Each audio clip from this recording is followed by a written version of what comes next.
Yes, folks, the Jumps is back. Welcome along to the Big Jump Off, brought to you by the Racing Post and sponsored by our friends at Bet365. And joining myself, David Jennings, in the studio to talk all things jumps for the next hour or so, we have got Messi, we've got Mbappe, and we've got Neymar. Yes, we're going all out attack. We've got Johnny Dineen, Paul Kealy, and Tom Segal. Welcome to the show, folks. Johnny Dineen, how are you? Good, very good, yeah. Looking forward to the show and the jump season, of course, yeah. Yeah. How was your summer? Not too bad. I was happy enough with it, yeah. I've had a lot worse, yeah. I've been in a lot worse positions now than before anyway, so look, I'm happy enough. And how do you feel being in such esteemed companies? Two heavyweights of the Racing Post, Paul Kealy and Tom Segal, sitting beside you on the couch. Yeah, that's it, yeah. And yourself, of course, yeah, that's right. So that's well, I'm the heavy part of the weight. That's the complete set, I suppose, yeah. You're here as well. Look, two boys are very knowledgeable guys, and I'll be looking forward to it and see what happens in the next hour or so. Yeah, we're going all out attack here, no defending. Tom Segal, welcome to the studio. Good to see you. Thanks, DJ. Keels, Mbappe, Neymar, Messi, they're footballers. Before we go any further. Okay. Well, I've been on a 4-day booze cruise, so I'll be Messi. Oh, we're in good form, folks. It's hot though, DJ, in here. Yeah, I have to say. I'll tell you what, we're heavy. You said we were heavyweights. We're going to lost a few pounds by the end of this. We might be fading away as the show progresses because it is unseasonably warm here in our studio in London. It's like 28 degrees and we are sweating. So it's not jump sweater. It's hard to imagine a King George in 4 degrees. We are absolutely sweating. And we're delighted to be joined by the one, the only, Mr. Pat Cooney from Bet365. Welcome to the show.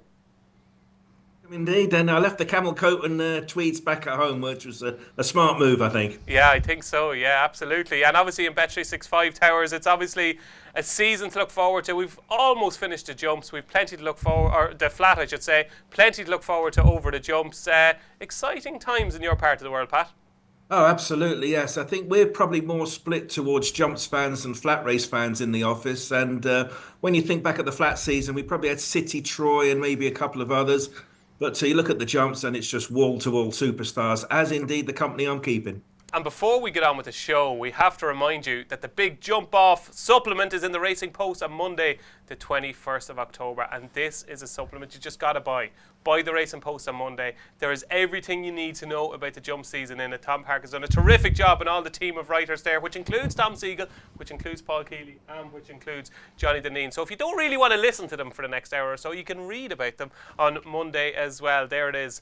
The Big Jump Off supplement. Look at Darragh O'Keefe there. What a picture that is from Patrick McCann. That is actually an award-winning photograph from Patrick McCann. So Darragh O'Keefe with a face full of muck. So here's what's coming up on today's show. We're going to be looking at all the big races, including the King George at Kempton on Boxing Day, or St. Stephen's Day if you're watching from Ireland. We're going to have a good look at the King George. We're going to be looking at the Novice Hurdlers, the Novice Chasers, the Gold Cup. Will Gallop in the Shams do a best mate in Arkle and win 3 in a row? Maybe he will, maybe he won't. We'll see what the team think.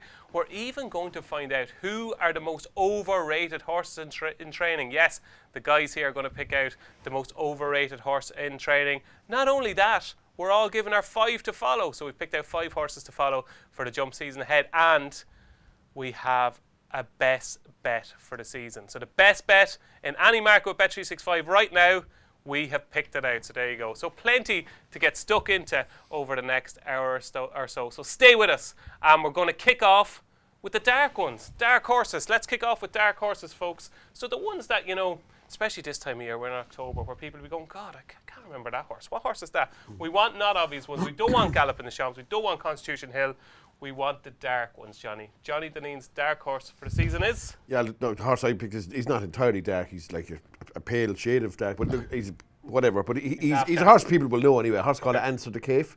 Terence O'Brien trains it. He ran in last year's Martin Pipe, and there was 4 horses there. It finished miles ahead of the rest, and I'd say the 4 horses had a good bit in hand heading for that race. There was him. There was the winner of Better Days Ahead, Waterford Whispers, and Key to Bourbon. And like the one thing I would say about him is he's not going to be a Grade 1 horse, so he's going to be probably aimed at like maybe that new 3 mile 6 novices handicap chase, the old that probably suit him.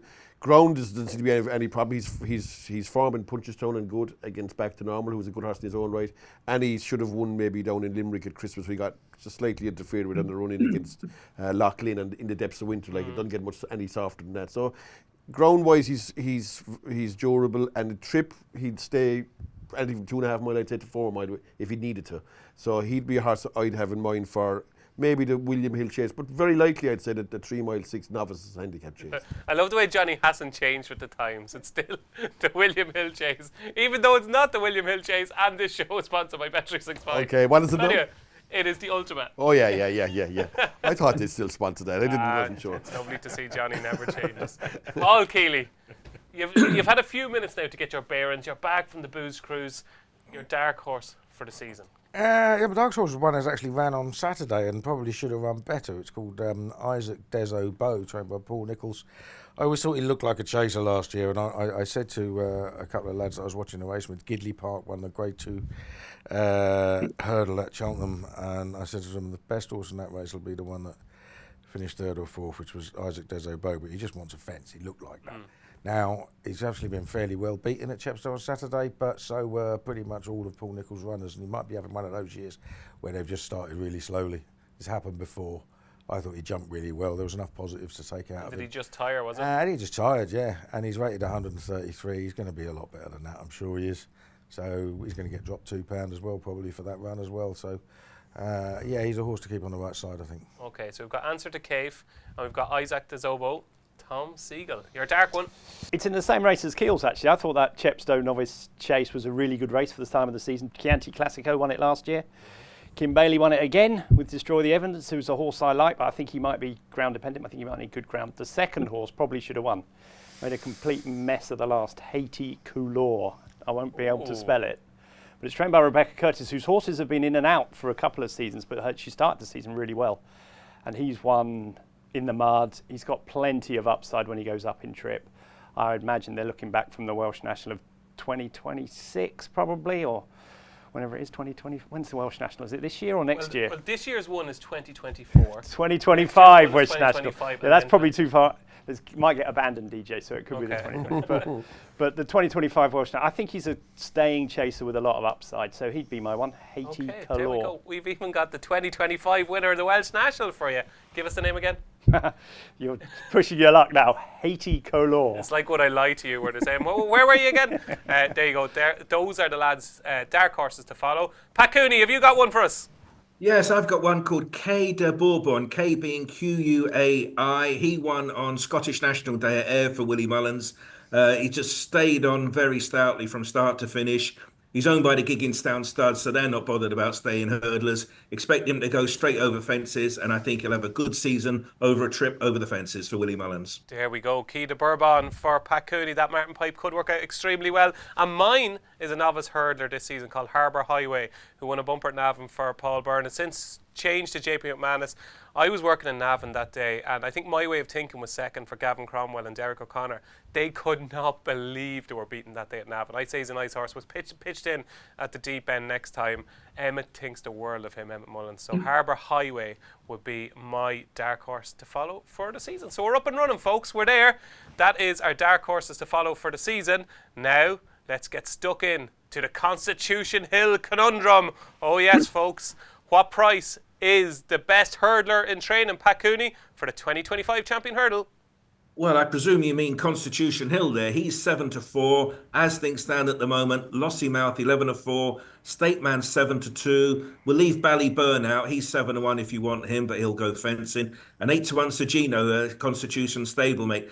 Now, the thing I think with Constitution Hill, the jury's out, isn't it? And it'll still be out after he wins the fight in fifth at 10-1 on. Then I presume he'll rock up to Kempton on Christmas, and provided Willie hasn't sent over any of his B, C or D list of celebrities, he'll probably win at 10-1 on at Kempton. So we could get to the new year. He's 1-2 from 2, wins by wide margins, 10-1 on both times. But he still has it to prove, maybe. I could still see him being odds against, certainly if he was to come through those two races, and provided Lossiemouth and Stateman perform, Sagino as well. I could see him starting in Cheltenham week, still odds against. So if you want to wait till Cheltenham week, he might get odds against. You can be brave now at 7-4, but I think you'll be incredibly brave backing him at 7-4 right now. Oh, I think that's a bold shout from Pat Cooney. I'm not sure if it's the right shout, though. I would be of a different opinion, Tom Segal. To me, the 7-4 Constitution Hill for the Champion Hurdle is basically you're backing him to be healthy. Healthy and happy. If he's healthy and happy, He won't be 7-4, and he'll win the champion hurdle. So you're backing a horse to be healthy at 7-4. It's a sure price, but I don't think it's a bad price. It's a tricky one, isn't it? Because a lot went wrong for him last year. It wasn't one illness, it was colic after his illness before Cheltenham. So, listen, I get Pat's point. I think if he wins his 2 races easily, there's no way on God's earth he's going to be 7-4 for the champion hurdle. He'll be 7-4 on for the champion hurdle if he's won the champion, if he's won at Kempton and Newcastle before he gets there. Do I think 7-4 is a good price now? Of course not. How can it be? Because we haven't seen him for nearly a year.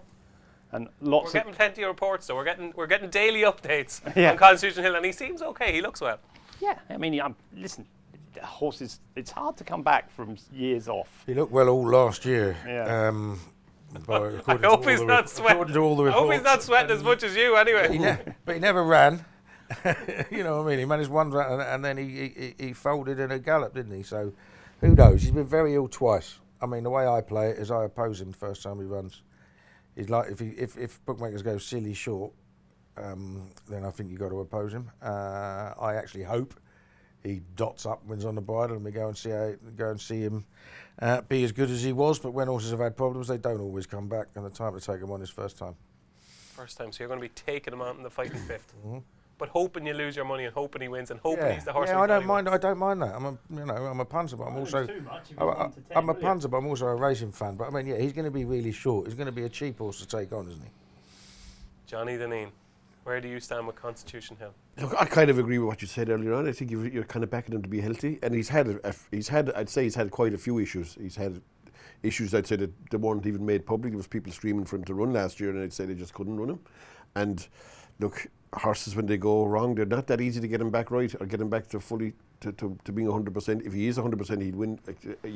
I think everyone knows that. But like when horses go wrong, they can struggle to get them back, and he needs to be like back something at least 95% anyway to win another champion hurdle. Now, you used to do a show called Up in the Ante. Do you remember that? Yeah. You used to do a show called Up in the Ante, and one of those episodes, you did say to the guy presenting, which pretty good presenter, did say to him that Constitution Hill is a better horse than Istabrack. Do you still stand by that? Yeah, I would. I'd go with him over. I think he was the best hurdle horse I've ever seen in my lifetime anyway, yeah. And that includes Istabrack. But that's when he was at his peak. And I'd say even he was equally as impressive in the Supreme as he was in the champion hurdle. But like whether he's going to see the real Constitution Hill again, who knows? I don't know. That's what you're betting on. And I can see him bolting in a couple of small races like the Fighting Fifth, or not even though the Grey, but he won a bunch to beat. But you won't really find out when it comes to Cheltenham whether he's back or not. Okay, and if he's not back, who's going to take full advantage, Tom? Is it Lossiemouth? Is it Statement? Does Lossiemouth deserve to be a shorter price than Statement in the champion hurdle market? The question is, if Constitution Hill isn't back, will they both run in the champion hurdle? Oh, that's the I think if Constitution Hill does run, they'll probably both turn up.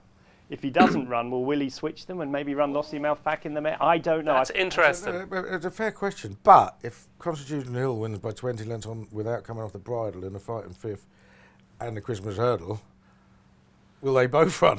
You know what I mean? Probably won't either. Yeah. It's a difficult one. But I mean, if Constitution Hill gets there, but he's going to start off long odds on, then Lossiemouth will go with the mares. Who's the best of them? Who's the best, Lossiemouth or Statement, Johnny? I'd say I'd go with Lossiemouth, to be honest. I think it would get into £7 off a Statement. You kind of have an idea how good Statement is. He's a very good horse, obviously, but I think Lossiemouth, I put this with Statement, would never beat Constitution Hill anyway, if Constitution was right. But sure, maybe Lossiemouth might have a better chance of getting the £7. My feeling about it is that I'm not sure Stateman's as good at Cheltenham as he is in Ireland. I think the 3 times he's run there, I thought he was horrible in the champion hurdle. I know he finished second, but he was never really going. You watch the county hurdle again. It was good, but it was beating Nicky Henderson's hurdler a length and a half. And then it wasn't no one. I don't think anyone would say they were blown away by him in the champion hurdle, given the form last year. Lucia beaten 3 lengths. I think he's better in Ireland than he has ever been at Cheltenham. Whereas Lossiemouth is the opposite. I think she's brilliant at Cheltenham. She loves it. So getting the £7, she'd be the one I would be. So if the champion hurdle was tomorrow, and you're Paul Townend, and the season has gone well for both horses, do you ride Statement or Lossiemouth? Well, I think he'd ride Statement, but I wouldn't. I'd ride the other one. I'm a Statement fan. think he's a little bit undervalued in what he's done. Like, you know what I mean? Okay, he's no match for Constitution Hill, but Constitution Hill is a monster, and Stateman's probably a match for several more recent champion hurdlers. You know what I mean? I think he's a very good horse, and I think Lossie Festa would have to improve to beat him. I get Tom's point about the Cheltenham factor, because it was a ranked champion hurdle last year, wasn't it? But by the same token, he still won one. He still won twice there, isn't he? So I would still make him the one to beat in Constitution Hill's absence. Does Paul Townend ride Lossie out or Stateman? Against Constitution Hill, I think he'll ride Lossie out. I think he'll say to himself, I can't beat Constitution Hill with Stateman if Constitution Hill is going well, but I might have a chance with Lossie out. Okay, interesting. Any of the others in that division, did they come into the reckon? So Sergino obviously missed the Triumph Hurdle, but was very good at Aintree, despite making numerous errors, I thought, at Aintree. Could Sergino be a horse that could be a superstar? He could be, but I think jumping like that's not going to stand him in a champion hurdle, though, is it? You know, and as always, I mean, we always talk about 5-year-olds having a bad record in a champion hurdle, and it's not actually true. But what they do have to do is find an awful lot on what they've actually done in a Triumph hurdle. You know what I mean? And it takes a hell of a lot for them to find that much. It is funny how a theory just grows legs. So, like, you know, juveniles or the second season juveniles really, really struggle, you know, and then like you have Esport Allen who won a champion hurdle. You know what I mean? The vast majority of 5-year-olds who didn't win a champion hurdle as a 5-year-old would never have won a champion hurdle at 6, 7, 8. Or 9. Yeah. You know what I mean? Simple as that. Just weren't good enough. Yeah, absolutely. Any others that should come into the mix? Mystical Power. Maybe we'll get to see him potentially in the fighting fifth. Yeah, look, he still has a lot to find too to get up to them horses, I would have thought. There's still only even money whether he stays over hurdles or goes over fences, though. Is it? You know, yeah. Wow. I don't think anybody actually knows. You know what? You know, I asked Rich Richie's racing manager Joe Chambers the other day, and he said he didn't know. Now, obviously, Rich has got a share in it with JP and who else is it? Magner. Yeah. So yeah, there was there are discussions to be had, but Willie makes his mind up as he goes along. Last year we had Joe as a guest on here on a recorded interview, and we had to call him back 2 days later because Willie had changed his mind about Gaelic Warrior staying over hurdles and said he was going over fences instead. You know, and the news would have been announced after before the recording came out. So yeah, who knows? I think the general point as well is that the novices last year weren't take Ballyburn out. He was head and shoulders above the rest, wasn't he? Yeah, absolutely. You wouldn't expect any of them to be anywhere near Constitution Hill or Stateman. Okay, so to sum up the Constitution Hill conundrum then, if we have a healthy and happy Constitution Hill at Cheltenham, is it another champion hurdle for him? Is 7-4 a decent price, Johnny? No, I think the price is ordinary. It wouldn't appeal to me at all. But if we do have a healthy, which is a huge IF, I wouldn't like to be taking 6 or 7. If that word was if. Yeah, I just think them kind of odds are no good to no one at this time of the year anyway. Especially with a horse that has had colic and all sorts of stuff wrong with him and worked bad and all that kind of stuff. You couldn't possibly dream of backing him at 6-4. Okay, but he's probably going to win. Yeah, maybe so. But if he's happy and healthy, yeah, 7-4 is a good price. Yeah. But that's you can't back him now at not knowing those factors. Exactly. That is the Constitution Hill conundrum, folks. Let's hope we see him in the fighting fifth at Newcastle on his reappearance, and he's as good as ever. And maybe that 7-4 will be a distant memory afterwards. There you go. That is all things Constitution Hill. I don't think we're going to mention him for the rest of the show, so we got him out of the way early because I know people give out that we talk of too much about Constitution Hill. We got him out of the way early. And he's not coming back. Okay, there you go. That's the Constitution Hill conundrum. Moving on now with our next item, which is our Novice Chasers, ladies and gentlemen. Yes, Paul Kealy, this is your department because people who buy the big jump off on Monday will see that you've written plenty about Novice Chasers. Which ones have stood out for you? Let's start with Ballyburn, okay? Ballyburn is obviously the one sexy potential superstar probably going over Chasers. Yeah, he's the absolute standard, and obviously we have the first year without a grade one over 2.5 miles, and you think this will actually help when it comes to ante-post betting. And the horse that's favourite for the Arkle is also the favourite for the Brown Advisory. 2-1 for one, 3-1 for the other. What do you do now? I'm sure there's going to be difference of opinions in here over where he goes. Yeah, He'll go for the Brown Advisory, won't Well, he, Johnny? you know, I mean, he's bred for it. Brown For the Brown Advisory. Who's that? Ballyburn? I wouldn't have thought so. I would give him an earthly go for the Brown Advisory myself, no. Really? I'd say it's Arkle horse out and out, yeah. Really? Sure, he could have easily, he'd have been favoured in the Supreme Novice, odds on favoured in the Supreme Novice if he ran it last year. He's a stayer. He's a Gold Cup horse for down the line. Plenty of Arkle horses who finish up Gold Cup horses like War, Trish and Kicking King. There's no reason why he won't go in the...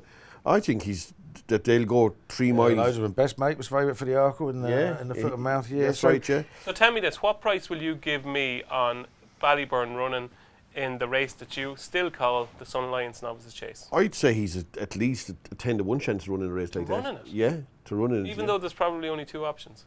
Yeah, I think there's only one option for him if assuming he goes for chasing. I couldn't dream that he'll run in the Brown Advisory. Okay. I couldn't see it. I wouldn't even countenance that fact that he could even run in a race like that. I think they'll have plenty of horses for the 3 mile race. They won't have as many for the 2 mile. He'll run in a 2 mile race. Okay.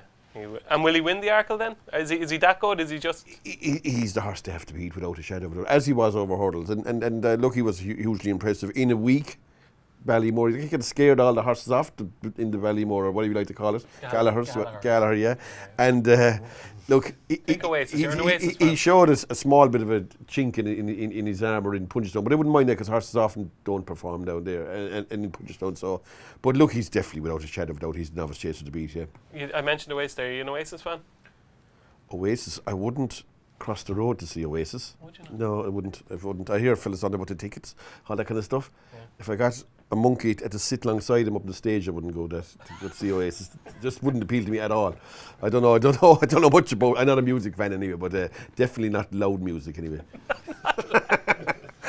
You can turn it down, I suppose, Johnny. I know, not if you're standing alongside him, you couldn't turn it down. Keels, right, the Novice Chasers then, obviously Ballyburn, it revolves around Ballyburn. Yeah. But it's not just Ballyburn, we have some lovely horses going chasing. Yeah, I mean, Firefox, I'm a big fan of. Well, I'm a big fan of. I was a big fan of him last year, and I was looking at him when I was doing the chases. It just worried me. He's a brother or a half brother to the boss's Oscar, who had a similar rating over hurdles for his novice season when he went over fences and couldn't jump to save his life and finish back over hurdles at the end of the season. Now I hope that sort of thing doesn't run in the family. But he looked very good. I don't think Gordon Elliott was happy that he had him right after the start of the season. So we could see more from him. It's quite possible that the first 4 home in a very, very good, potentially very, very good Martin Pipe are all going over fences, which will be very interesting. I mean, the Martin Pipe's the big plot race of the season, isn't it? And this year, the first 6 in the bet and finishing the first 6, and the first 4 were 12 lengths clear of the rest. So you've got Better Days Ahead, who I thought won that in quite commanding fashion. Was he your bank with a meeting last year? He turned into it, yeah. A rare thing I got right, yeah. He won really well. We've got Keita Bourbon, who was 4th. We've got Waterford Whispers, who was 2nd, and the name of the 3rd is Answer to Cave. Answer to Cave. That's it. He was in it. His medium dark one. They are all potentially, top. I'd say staying chasers to come out there, and there's plenty more. I mean, what we are lacking, or potentially lacking, is a British one. Well, that's what I was going to say. Give me the name of one British trained novice chaser who could potentially win a top grade 1 against an Irish horse this year. Well, the obvious one, if it doesn't seem so obvious, is probably the Jukebox Man, who was just run out of it in the Albert Bartlett, because he's the only British trained horse that finished in the first 5 in any of the Grade 1 Novice Hurdles. Wow. Last year. So, we were very thin on the ground, and that's the problem. He probably, he was just unlucky not to win, wasn't it? It's one of those where you just get caught right on the line, and he'd done everything right all the way through, and he's a nice big galloping sort. But there are others. Paul Nicholls has obviously got Caldwell Potter now, who's a brother or a half brother of Mighty Potter. I can never remember how close these relationships are. But he's a Grade 1 winner over hurdles. Obviously, we didn't see him after that, but he goes straight over fences. Caliph du Burley is another horse that Paul Nicholls thought the world of last year. He did run in a Grade 1 juvenile hurdle, even though he left him out of the Triumph, and I think he thought I better run him. Trainer's title on the line and that sort of thing, and he's a chaser. We all know he's a chaser. There are others. I think in post-trial and Iberico Lord might go for Nicky Henderson, who's also got Bo Zenith, who's was with Gary Moore, won the Grade 1 juvenile hurdle at Aintree at the previous season and has missed a year. There's Gidley Park of Harry Fryers. But the vast majority of them are really going to have to step up. Now, the one thing we hope is we've got, horses do mature at different rates. That's why a horse like Albion Photo could win 2 Gold Cups after finishing on the floor legless in a Brown Advisory. Who won the Brown Advisory that year? Presenting Percy, very good. Who went off favourite for the 5 Years Gold Cup without having jumped a fence in public since. Absolute bonkers. Any of these Novice Chasers catch your eye, Tom? The fly in the ointment is undoubtedly the Triumph Hurdle winner, Madgeborough, who I think they'll send chasing. That was always that's what they were talking about last year. He's sort of in no man's land going back over hurdles this year, because I don't think, what race have they got for him? They've got Willie Mullins got all those other over the hurdlers, Lossiemouth, State, and all those other ones. Where's he going to go with Madgeborough if he doesn't go chasing? JP did it with Factor File, missed out his hurdles career. Now I know Madgeborough's won hurdles, but he missed out his novice hurdle year. Factor File went straight to chasing. Look what he did. He's a huge, big, gorgeous thing, isn't he? horse, Massive, big beautiful thing. Who Willie, I think's on quoted as saying that when he first walked in the yard, he couldn't believe they thought he would be a Triumph Hurdle horse because he was that big. So I expect him to go chasing, and I think he's a top class horse in the making too. But where'd you go? They're going to run into each other. That makes me think that I don't know where he'll go. Because I think he'll stay as well. So they're going to run something in the 3 mile race, Johnny. I don't know what. Yeah. Oh, in the Mullins, is it? Yeah. I'd go with Key de Bourbon, yeah. Willie, yeah.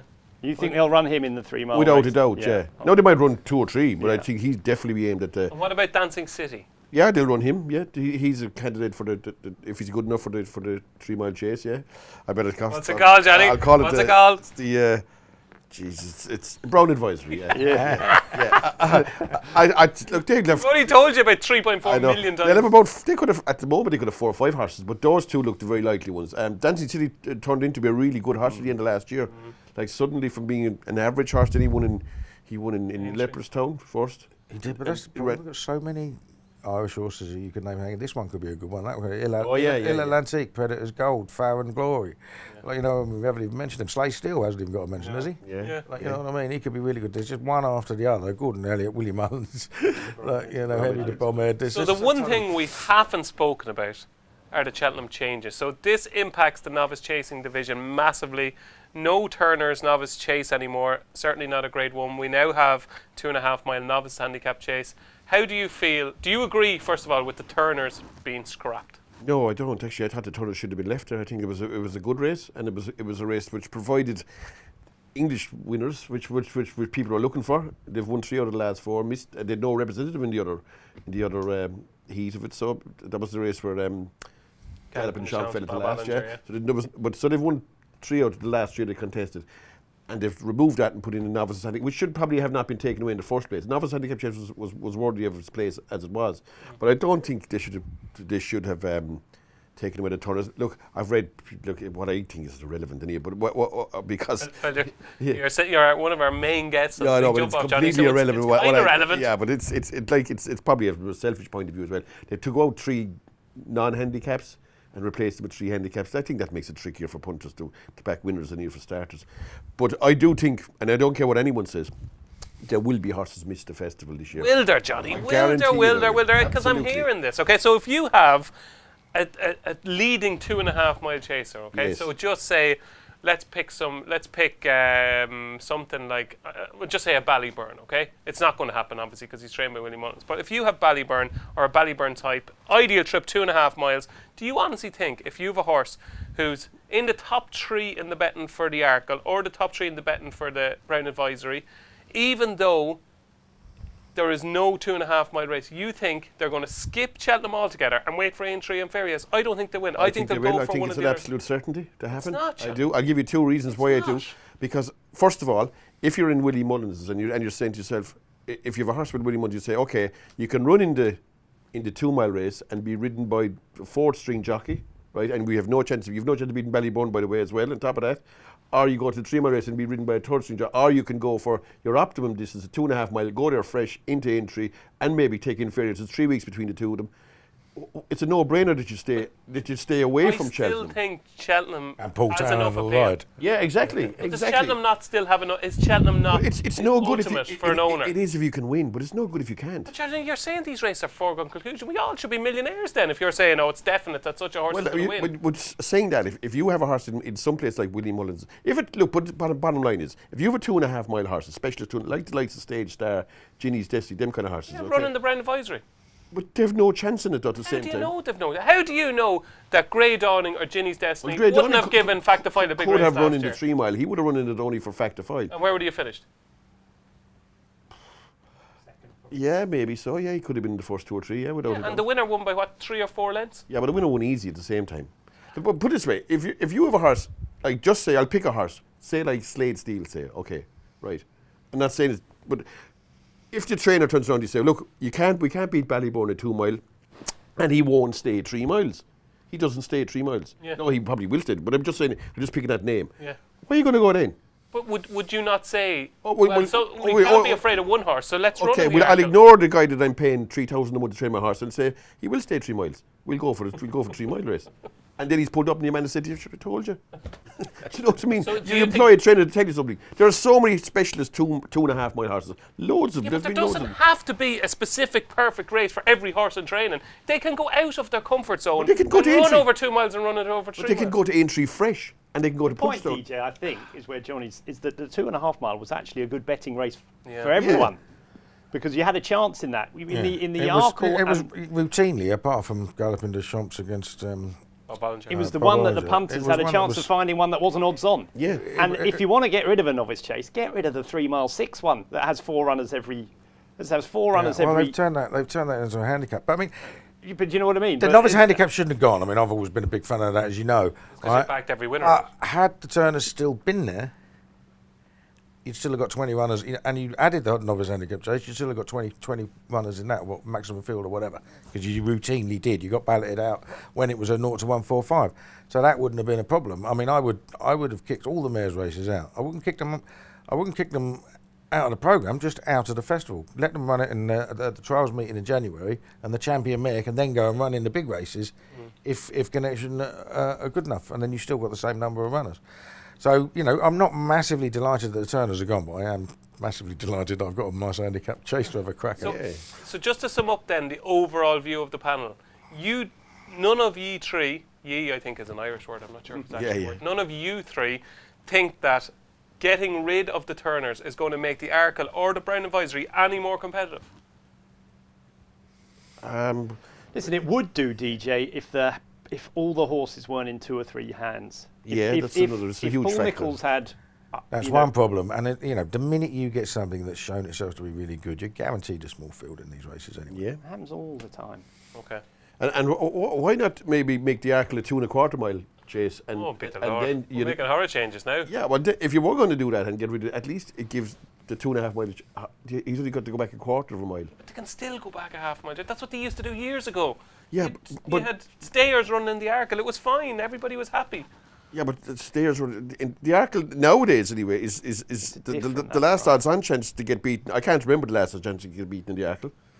I'd say it's 6 or 7 of them have run in the last 10, 12 years, and every single one of them have won in a walk as well. On top of that, like they're going off they're on about competitive races. Yet they take away a race where the English horses were winning, and they leave in a race where the odds on chance can't lose. So you're not happy. But it's irrelevant. It is absolutely. I'd say they're not to worry about what I think, but I would have left it in anyway. Yeah, that's for sure. Pat Cooney, Ballyburn, he's the buzz horse with everybody. How good do you think he is, and how good do Bet365 think he is? How short is he for the Arkle and the Brown Advisory? Well, there's shades of Gaelic Warrior a couple of years ago, and a few years further back, Sam Pro, when he was pretty much favourite or a single figure price for absolutely everything.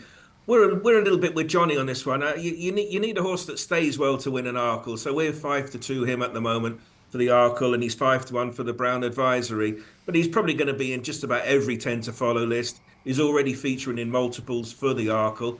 Just with the Arkle, I just throw in a Conundrum. say we weren't going to mention the name, but the Constitution word again. No, you're not allowed to. But no. We'll call it CH. Okay, CH. Yeah. CH. What if he absolutely dots up at Newcastle in the fight in fifth? And what if Sergino disappoints on his hurdling reappearance? Would Nicky Henderson then say, we're wasting our time, wasting a season over hurdles with Sergino. Let's go and win the Arkle with him. He is a real good 2-miler after all. So if you're a Ballyburn Arkle fan, just have that in the back of your mind with Sergino. You want him to win first time out so he won't go fencing. Okay, interesting. That was our Novice Chase chat. And here's a chat with Gordon Elliott talking about all his stars for the season ahead. And he even gives a really dark horse from his stable to follow for the season. Gordon Elliott, welcome to the big jump off. I know it's a very busy morning in Colentra, so we appreciate you taking the time out to talk to us. I always find once we get into kind of mid-October, it starts getting very exciting. How are things shaping up? And I know for you especially, that meeting at Down Royal is a big meeting. First of all, how is Jerry Calam? He's good, David. He's in good form. He worked well during the week. He'll probably have 2 more bits of work, and then it'll be all systems for Down Royal. Now, I have to say, I was very interested when I spoke to you after the Gold Cup. He ran a cracker, and you're kind of going, if there was no such thing as Galloping the Shams, he would be a Gold Cup winner already. But the first thing you said to me afterwards was, I think we can slicken up his jumping a little bit. That's one thing that you think he can improve upon, even though for the naked eye to us, he looks like a terrific jumper. Yeah, he is a good jumper, but he just spends maybe a little bit much time in the air. But look, he ran a very, very good race in the Gold Cup last year. He's only beaten, 3 and a bit lengths, I think. He probably was good for another length or two. The loose horse didn't help him coming down the hill. But look, he's in good form. Year older, a bit stronger. You never know. And initially, as a novice chaser, we kind of had him kind of pigeonholed as a soft ground horse, and he needs plenty of cut in the ground. You don't necessarily agree? No, I don't, to be honest. If you look, his best form probably is in a bit of nicer ground. You're looking around Aintree there the last couple of years. Look, he's a good horse, and we're very lucky to have him. And what's the plan for him for the season? After Down Royal, what's the plan then? I'd imagine we'll go the same road as last year, Down Royal, onto Leopardstown, and hopefully the Gold Cup then. That's your hopefully your Gold Cup contender. You have a cracking team of Novice Hurdlers we're going to start with now. You went very close to winning the champion bumper. Romeo Coolio was second and Jalan Dadares was third. How are both of those? Both of them are in good form. Romeo start off in the next couple of weeks. Jalan are probably a little bit behind him. We just missed a week or 10 days with him a fortnight ago. Nothing, just pulled a little muscle, but he's okay now. So he'll probably be at 2 weeks behind Romeo. But look, we've got a very nice bunch of Novice Hurdlers. So yeah, exciting times ahead. I want to talk to you about a horse that won in Punchestown. I only watched the replay the other day. Wingmen, who looks a bit mad, but he looks to have a load of ability. He's a massive engine, David. Yeah, he's not straightforward. He's actually a lot more relaxed this year than he was last year. But he's not straightforward. But he's a good horse. Yeah, he's got a massive engine. To do what he done last year in Punchestown was very, very good. And I think with a jump in front of him, he'd be a lot better as well. And I know Noel and Valerie Moran of Bective Stud, huge supporters of the art as well. And they have also got the Yellow Clay, who potentially could be very smart as a novice hurdler as well this season. Yeah, he could. Yeah, like he's more of a speedier horse probably than Wingman. He's a 2-miler, so I'd imagine he'd start off in Down Royal all being well. Yeah, no, look, he's a good horse. Like he's a horse that could actually win a good flat race as well. But obviously, we're not talking about flat racing here today. We're talking about jumping. But yeah, we're looking forward to getting him out as well. Okay, you don't have to answer me, okay? But we're after mentioning 4 horses there: Wingmen, the Yellow Clay, Romeo Coolio, and Jalan Dadares. Potentially 4 your better novice hurdlers, or potentially the 4 best ones. You don't have to answer me, but in your head, do you have a pecking order, and do you have a definite number 1 in your head? You don't have to tell me who it is. Do you have a definite number 1 who you think could win at Cheltenham this year? Look, I'm not going to answer that question here now today, but look, I suppose one answer is Romeo and the Yellow Clay could be 2-milers, and the other 2 fellas could probably could step out in distance, We've a lot of others out from them as well, but yeah, they're 4 good horses, and 4 we'll be looking forward to this year. Okay, and I'd like to think I was one of the founding members of the Firefox fan club. He didn't win at any of the spring festivals last year, but he was unlucky not to finish closer than 3rd in the Supreme, ran a cracker. Then he bounced out and was just beaten at Aintree, and then he ran another cracker at Punchestown. To me, Firefox has Arkle written all over him. Tell me I'm right. I hope so. Look, he jumps the hurdle like he wants a fence. I mean, he done absolutely nothing wrong all last year. He ran to nearly a pound of his form all year. Yeah, look, he's a good horse, and we're really looking forward to going chasing him. He's school over fences, he jumps well. He'll probably start off in Down Royal, all being well. Yeah, you're going to have a big team for Down Royal, and it's a meeting you always start off particularly well at. Moving on to maybe some of your stay-in Novice Chasers, Gordon. Obviously, Stellar Story won the Albert Bartlett last season. You've got Crow Park. You have a list of stay-in Novice Chasers who could be really, really smart. I'd say you're quite excited by those. Yeah, they all look great as well. They've got very strong. Obviously, Stellar Story who won in Cheltenham. There's a heap of them there. But yeah, we're looking forward to getting them out. Just probably waiting on a little bit of rain for a few of them, as everyone is. But thankfully, a bit of rain last night and the night before, so hopefully it keeps coming. And on to one of the stars of the show, Tihupu. What a legend he's been over the last couple of years. I know people were kind of saying, oh God, you're missing out a lot of races by going straight from the Hatton's Grace to the Stayers Hurdle. But boy, were you vindicated with a brilliant performance at Cheltenham. And then I would say probably a career best from him at Punchestown. I'd imagine, I'm not your race planner, of course. Ryan McElligott does a super job at doing that. But it wouldn't take a genius to know, I'd say he's going to go the same route as last season, is he? I'd imagine so, yeah. Look, there's no point in breaking. One thing, he's in good form. He came back from Robert Powers there 10 days ago. He looks very well. He done all the pre-training with him, done a great job on him. So, yeah, we're looking forward to Fairyhouse all being well. Yeah, absolutely. And getting back, hopefully, to try and win another Stayers Hurdle. And he's kind of matured a lot, Gordon, hasn't he? We used to think he almost needed really slow ground. Now he seems to go on any ground. And he's getting more consistent and reliable. He just turns up every day, doesn't he? Yeah, he's an unassuming type of horse. You kind of never really know how he's going. He's always behind the bridle. You kind of be nervous looking at him. I remember watching him in Cheltenham last year, and we were after hitting the crossbar the first half of the week, and I was thinking, geez, are we ever going to have a winner? And, I was nervous looking at him, but, he didn't let us down as he normally doesn't, And one horse who never let you down was Tiger Roll. You've got an unbelievable record in the Grand National. I know the Grand National is not till April, and it's a long time away. Who knows where we'll all be in April, but you look like you've a few genuine Grand National contenders, and you went very close to winning the race last year with Delta Work. How is Delta? Delta's in great form, so it's been a lucky race for us. Obviously, we've won it 3 times. And I think we've been second in it maybe another 3 times. But, it's a great race. And, hopefully anything that can run it will. It's one of them races. If you're not in, you can't win. But probably the class year horse is starting to win it more and more often now. But, we're looking forward to it. 2 horses I just want to ask you about before we go. Unfortunately, Conflated got rid of Jack at the first the other day at Punchestown. Does he have the potential to go down maybe the cross-country route this season? That was the plan. Look at obviously what they've done with it. I don't think it was a good idea, but everyone's got to do their job. I always thought the Cheltenham Festival is about having the best horses there and for the public. And I think turning that cross country race back into a handicap is stopping the Conflate, the Manila Indo, all them horses that are starting to go for us. But listen, that's someone else's job. It's not mine. But disappointing. I think for the public, I think for all them horses that, they're not Gold Cup horses, they're not Ryanair horses anymore, and it was a great road for them to go. But listen, I'm not saying we won't run them in it, but it's kind of it's not great. Yeah, absolutely. It's not great, it's not great. And you're never one to kind of voice your opinion really on these things, and as you say, people have their job to do and they do. And you haven't been overly critical of the Cheltenham changes apart from that race. Is that the only real change to the Cheltenham Festival that bothers you? Listen, I can understand everything they've done. Obviously, they've got their reasons behind everything. But that probably is I thought the cross-country race was a race that people never really paid attention to. And it became a race that, people actually enjoyed looking at. Tiger Roll wouldn't be the horse he is only for it. And, when you see Henry and Willie running them good horses in it as well, it's just a bit of a shame to think that they're going to have to go around and hump a lot of weight around compared to the rest of the horses. But look, if someone have to make a decision, that's their job. I'm not going to give it about them, but I think they need to look at the bigger picture. Yeah, absolutely. Okay, I'm leaving the best to last.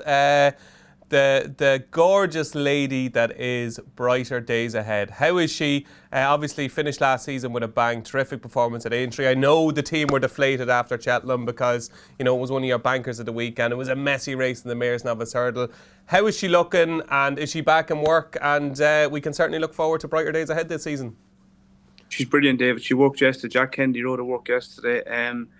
You know, she worked very well. She'll probably start off and down Royal. She's in good form, and we're looking forward to running her. And like Jack, you know, we know Jack. Jack doesn't say much.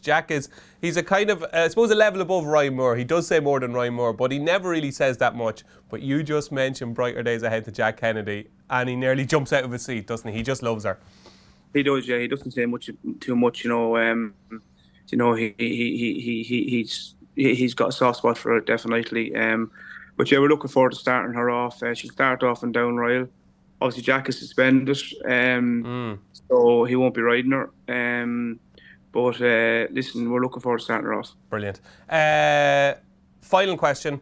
I'm going to let you go, Dan, and thanks for giving us your time. You have an unbelievable record with me of giving like one horse to follow for the season. When we do our stable tours, you somehow manage to pluck one from the air, and it has a terrific record. For the last 3 or 4 seasons, you've almost picked one of your better novices. If I was to ask you, and I know I'm being greedy here, for maybe just one horse that our viewers could follow for the season, who would it be? There's a nice bumper horse that keeps catching me eye every time he goes by me. Is He Can Dance. He could be nice. He could be nice starting off. I think that's what he's called. Beautiful. Look, you have to catch me in the spot now, David. You should have. No, that's good. I'm delighted with this. I got a spontaneous answer. He can't dance or he can dance? I'm not sure. It's either he can or he can't. Well, he's grey. He's grey anyway, and he's a very good mover. Look at all them bumper horses and hurdlers are going to go away and work this week. If we get a bit of rain and grass, and we'll really know where we are. Them I'm kind of a little bit behind ourselves because we haven't got a way to know what's what. But we've an awful lot of nice young horses, and listen, hopefully he's nice. But I think of a lot of other ones as well. But I'm just probably a week ahead of being able to give you that answer that you're looking for, David. But if you ask me next week, I will tell you. Okay, well, we got one and we might get another one next week. If he's called He Can Dance, he's named after Gordon Elliott, who can dance. If he's named He Can't Dance, he's named after me, who can. Gordon Elliott, thanks very much and best of luck for the season ahead. Thanks, lads. Anytime. Bye-bye.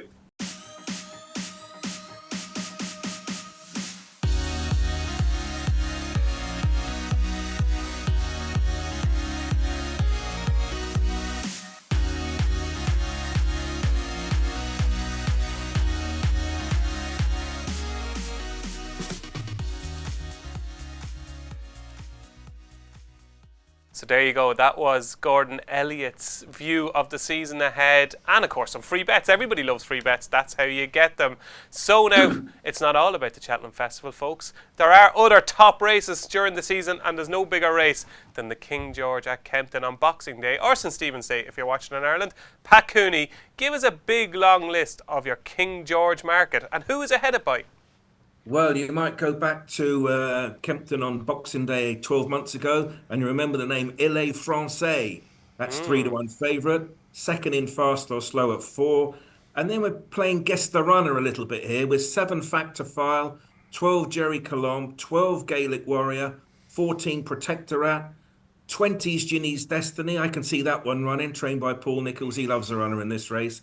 And 20-1 L'Homme Pressé, who's running this race before. So as things stand at the moment, as I say, we're playing Guess the Runner. The 2 that are on pace to run in this race are the front 2 in the market. Il Francais, we thought last year it was a very passable impression of Corto Star. But he's been beaten since he had a blip.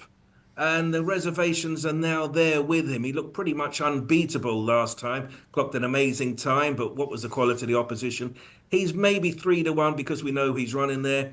Fast or Slow, I think, should be near enough favourite, if not outright favourite. I think he brings the best overall form to the table in the absence of Galopin. So I'm a Fast or Slow fan, but the race will liven up, as I say, if the likes of Factor File, Jerry Colombe, and or Gaelic Warrior all throw their individual hats into the ring. But at the moment, we're basing it on the likely runners, so much can change in this market. Keep watching it. So in Bet365 market, Tom, Il Francais is favourite over Fast or Slow. Right or wrong? Wrong. Wrong? Yeah. A confident wrong. Well, it just has to be on. I mean, listen, you can only do it on what they've done. Fast or Slow is near enough the best jump stayer and chaser in training, isn't he? He's beaten Galopin de Champs 3 times. Unseated his rider in mysterious circumstances in the Gold Cup last year. Don't know what would have happened. He's an absolute top horse and a brilliant jumper. Punchestown, is obviously much hillier than Kempton, but it's a fast-ish 3 miles. He's very good. He's a very good jumper. He's got much better form than Ile Francais. Ile Francais was mega impressive, and Ruby and the people on the telly were saying he's the second coming when he won the Feltham, is it? The Corto Star. How good is that form, Tom? Well, it's not great, is it? You can pick serious holes. You can pick holes in that, can't you? But Fast or Slow's got much better form. I don't think there's any chance Factor File will come over. I don't think there's any chance Jerry Colombo will come over. But I think Gaelic Warrior might. So I think it's a 3-horse war really at this stage. I think they're all potentially superstars. I think the weakest of them on form is undoubtedly Ile Francais at the moment, but he's the favourite. So, I'd be in Fast or Slow's camp, but I do think Gaelic Warrior on his day is a superstar racehorse, and he could be the one. I think so, and I think the key thing you said there, on his day, and I think 3 miles, sharp 3 miles, right-handed, flat track, likely to be cutting the ground, that has just got Gaelic Warrior written all over him. And if there's one race this season for him, these are his terms and conditions. I think this is the race for him. I cannot believe he's 12-1. Maybe that's, the potential for not showing up has factored hugely into the market, but he's a standout 12-1. He's capable of throwing in a Moody though, doesn't he, as well? Does. Like, that's the problem. I love him. Has he ever thrown in a Moody going right-handed? Well, he got beat at odds on his final one. I wouldn't say it was a Moody, but he's a better horse than Elite Tom at his best, isn't he? Like, and he got beat fairly, commandingly by that one. That form turned around from the Arkle. And obviously he could have the option of staying at 2 mile, couldn't he? We don't know. He's the one that he's that price because they're not quite certain. I think he'll run. I hope he'll run because I agree with you and Tom that he's absolutely perfect for the race. Whether he will or not is another matter. I think he will, Keels. Where else is he going to run? Well, I don't know. That's what I said. He's got the option for 2 miles. It depends on what happens with all the other the Mullins 2 milers, doesn't it? Yeah, it'll probably depend on how fit they can keep their other 2 milers. I mean, if they have both Energamine and El Fabiolo, like Pouring, then he'd probably go longer distance. But if they don't, they might look at this race and say, look, 2 miles is here there for the taking. Why not keep at it? But I think they're quite versatile, these horses. They are. But he's won a Grade 1 over hurdles at 3 miles. He's won over 3 miles and over 2 miles. You know what I mean? And one man won the King George and came back and won the Champion Chase. It can be done. Yeah, so even if you can go there and still run in the Champion Chase, it's not unheard of. Yeah, absolutely, sure. Do you remember the Kicking King George as Ertiuyop ran in the... Yeah, Edric Burr won it. Yeah, won the King George, didn't he? Yeah, that's true, yeah. Where do you stand with this King George market? Is there a bet in the King George right now? I like Fast or Slow. I agree with the boys. I think his form is really, really solid. He's like, if he's not the best chaser at the minute, he's the second best one anyway, you know what I mean? So that puts him like miles ahead of the likes of Ile Francais, who won easy at that novice chase last Christmas, but there was nothing in that race, you know what I mean? Are you a fan of Ile Francais? Look, Ile Francais is a good horse, but he could be a flat track bully. Some horses look really, really good when they're allowed boss races. They don't look so clever when they're not, you know what I mean? When it's put up to them and they don't get the lead, you could see horses. They could disimprove by stones. That's what they can do. The time was very good though at Kempton. Look. I mean, other than the time though, dogs can do times. They had people purring about it. Now I'm not a times expert. I will pay attention. But by the same token, Kilbeg King was beaten 14 lengths and he's rated 138. He's not getting him within 30 lengths of Fast or Slow, is he? Where do you stand on times, Johnny? Look, a lot of people go by times. I don't go by. Horses I can imagine a horse will do a good time when things fall into his lap. You know what I mean? Do a very good time. Like a greyhound that'll go around the first bend, lead and go around and clean and get on the bunny will do a ferocious time. But if you put that dog behind the dog, he won't pass them in a million years sometimes. Do you know what I mean? And horses are the same. A lot of the horses won't pass each other. And if a horse is... Look, if a lead is contested, it's the worst thing you could get on a horse. If you run a horse that's get harangued left, right and centre, invariably they won't win. But okay, if you were against Ile or Francais or whatever, and he went down to the first and he jumped like a stag and he's 6th in front, jumping the second, now you're in trouble. Do you know what I mean? But I don't see him getting away from these kind of horses at the same time. So for viewers here who are massive Ile Francais fans, he's 3-1 Bet365 for the King George. What are you going to tell them here? I would say there would be a great chance he'd be pulled up in a race like that. Especially if he doesn't get his own way. Not even he won't win, he'll be pulled up. Well, he was pulled up in a race already, wasn't he? He was, yeah. Yeah, so, I mean, he can do that kind of stuff. I could be wrong, but I don't think Johnny is the biggest LA Francais fan. But that is our King George mini preview in October. It's going to be a corker. LA Francais currently are 3-1 favourite, but it seems the panel are against them. You're with Fast or Slow. Fast or Slow is the best horse. I think Gaelic Warrior has a chance to be even better than him. I'm exactly the same as Tom. And I am very much a Gaelic Warrior fan. I think that 12-1 with Bet365, a standout 12-1 Bet365 is huge. I think it's massive. I think 12-1 is a big price. About It's Gaelic Hewitt. Warrior, huge. Hewitt, he's not right. Huge. I Oh, was doing a Hewitt. Dublin accent. Oh, Huge. Huge. It's huge. It's huge. Sorry. I'll stick to my thick Navan accent so I will. There we go. That was our King George preview. And now it's time to have a look at our Novice Hurdlers. Yes, you heard from Gordon Elliott, who gave a big shout out to Wingmen, and Jalan Dadares, Romeo Coolio and the Yellow Clay, potentially his 4 better horses in the Novice Hurdling department. This is, Johnny, probably a division where we don't really know how good any horse is yet. Is there something in there that you think, I've seen something from a specific horse, maybe that was beaten in a race or maybe that's won a race, that you think could take a massive step forward for seeing hurdles? Yeah, look, this time of the year with Novice Hurdlers, there's so many horses that could come from France, point to point. There's horses that you've never even heard of. Like the likes of Imperial Pass doesn't appear like until December or something like that, whatever year has won the Sun Alliance Hurdle. So basically, for the shorter distance races, I think you're leaving yourself exposed to maybe even a flat horse go with a high rate coming off the flat, maybe a point-to-pointer to go and maybe win a bumper somewhere and then go over hurdles at Christmas. Suddenly he's in the picture for the 2.5 mile race. I have one of them. Have you? Yeah. Okay. I have one of them. But the horse I like of all the races for ante-post for Cheltenham is Sounds Victorious for the 3 mile race, because I just think there's only one race he can run in. Albert Bartlett. Yeah, he won't be quick enough for the other 2. So he's left with either that race or no race. So he'll either be good enough to run in that or he won't.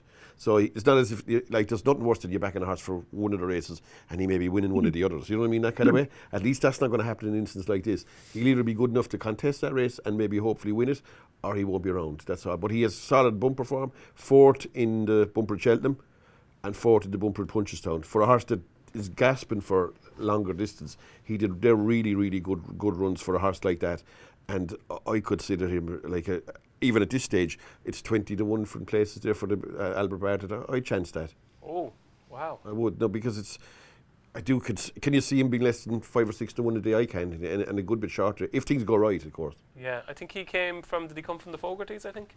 He's by Champs-Élysées. I don't know where he came from now, but he won a bumper in Punchestown and he looked beat all ends up and salvaged that. And he's a really strong stayer. But the beauty of him is that he won't be good enough for the 2.5 mile race, but he will be good enough for the 3. Okay, there we go. That sounds victorious. Potentially around about 20-1 at the moment, I think, for the Albert Bartlett.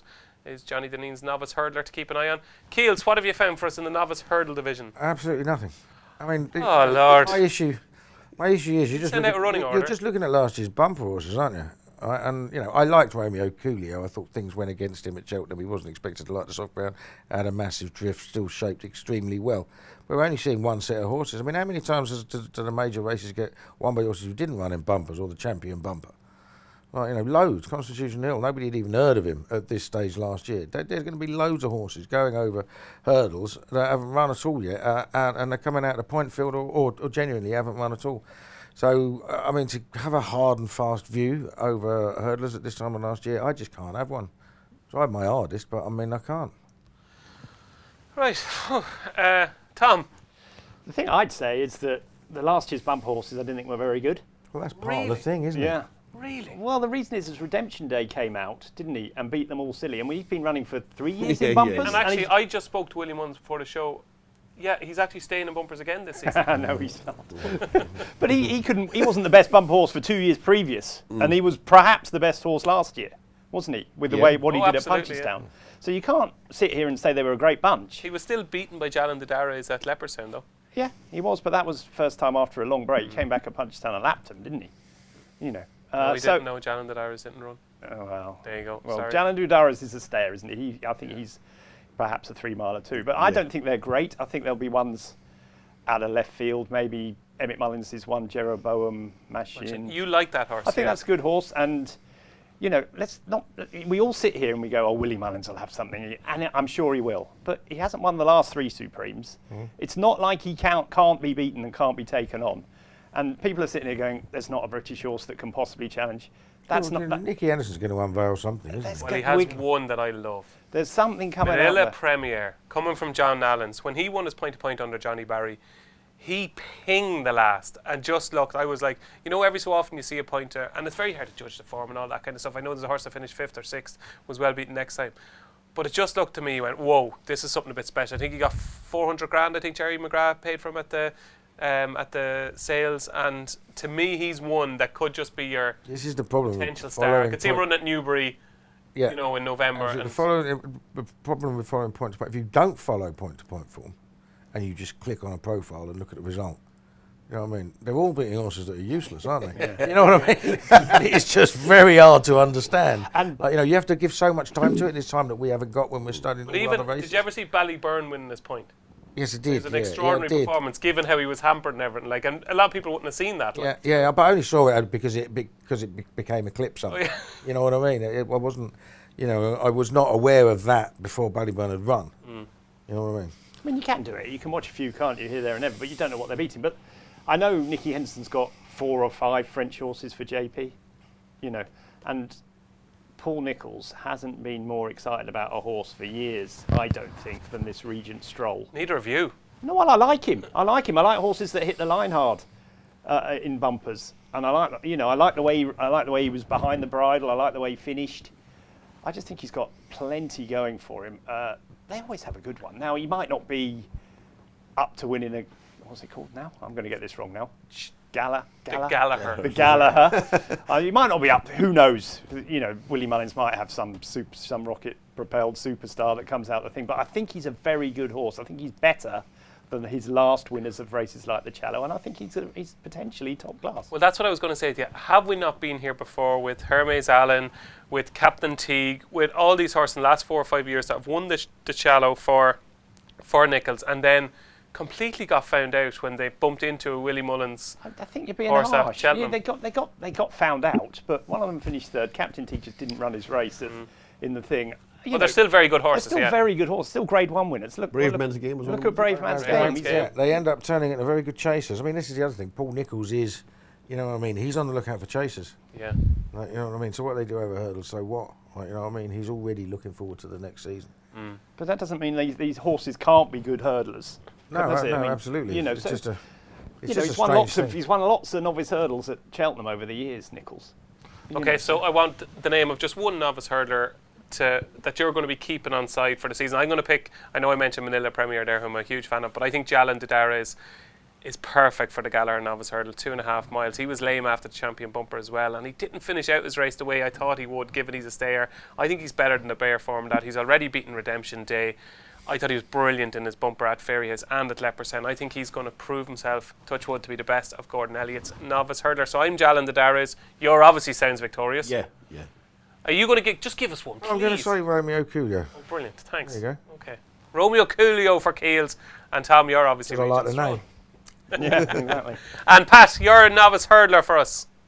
I'll go with Regent Stroll at 20 to 1 in the Albert Bartlett, just because if he does come out and win impressively first time out and then backs it up with another repeat performance win, I could see him being a single figure price for the Albert Bartlett, whether he wins or not. This Albert Bartlett is always a bookmaker's race traditionally. It always seems to get the momentum running on day 4 of the meeting. With 10 to 1 the field in the Supreme, we haven't taken a bet on that of any consequence as of yet. So I'm going to go with the highly purchased Regent Stroll, purely because I could see him being half the price in a couple of months' time. Okay, so 2 votes for Regent Stroll. And now seems about the right time to remind you that we've got the big jump off pull out in Monday's Racing Post. There's a look at the front cover again, and a very mucky Dara O'Keefe. And don't forget, you can buy the Racing Post. The link is in the description as well if you want to buy the Racing Post on Monday and get the supplement. It's going to be a corker, plenty to read in it. Now, folks, this is a tricky one. The next segment of the show is the Overrated Ones. Yes, where we all have to pick out one horse who we think is vastly overrated and not as good as people think. Johnny Dineen, you've never minced a word in your life. We'll kick off with you. Yeah, look, I was only looking down to the betting and I was amazed that Maureen was such a short price for the Mayor's Novice Hurdle. Like, I saw quotes of 7 to 2 and 4 to 1. I didn't just say, where did that come out of? Like, you know what I mean? It won a bumper, okay, it won a bumper in Punchestown, but the horse it beat didn't even win a race since. And okay, it won easy, and it was going to be an 8 or 10 to 1, maybe 12 to 1 chance in the bumper in Cheltenham. Then it got injured. That's another thing against it. Like, it's coming back off a knock as well. Sure, who knows where it's going to be? But like 4 to 1 ante-post, like for the Mayor's Novice Hurdle, when literally anything could appear in a race like that between here and maybe next Christmas and throw their hat in the ring. So, like, okay, it's got Mullins in its favour, but like, it's the Mayor's Novice Hurdle is not that easy a race to win at the same time. Not nowadays, anyway. And it started off originally, it was kind of a benefit for Bulls, but maybe not so much anymore. So, like, you've seen the likes of the last couple of years there was strange enough results in it. Golden Ace. Golden Ace won it last year. Yeah, Golden Ace. And the year before was the Snowden, if Mayor belonged to Snowden, Yeah, you wear it well. Yeah, that's it. You know me. So like, it suddenly went from a race from like Lorena's and that shoe-ins into. I think he won the first 5. He could have had, yeah. He hasn't won any of the last 4 or 5. I think. Is that right? Yeah. So look, I thought that was a horrendous price. No, like, if you gave me 12 to 1, I wouldn't even touch that. Never mind 4 to 1 anyway. Okay, so no interest in Maureen. None whatsoever. No.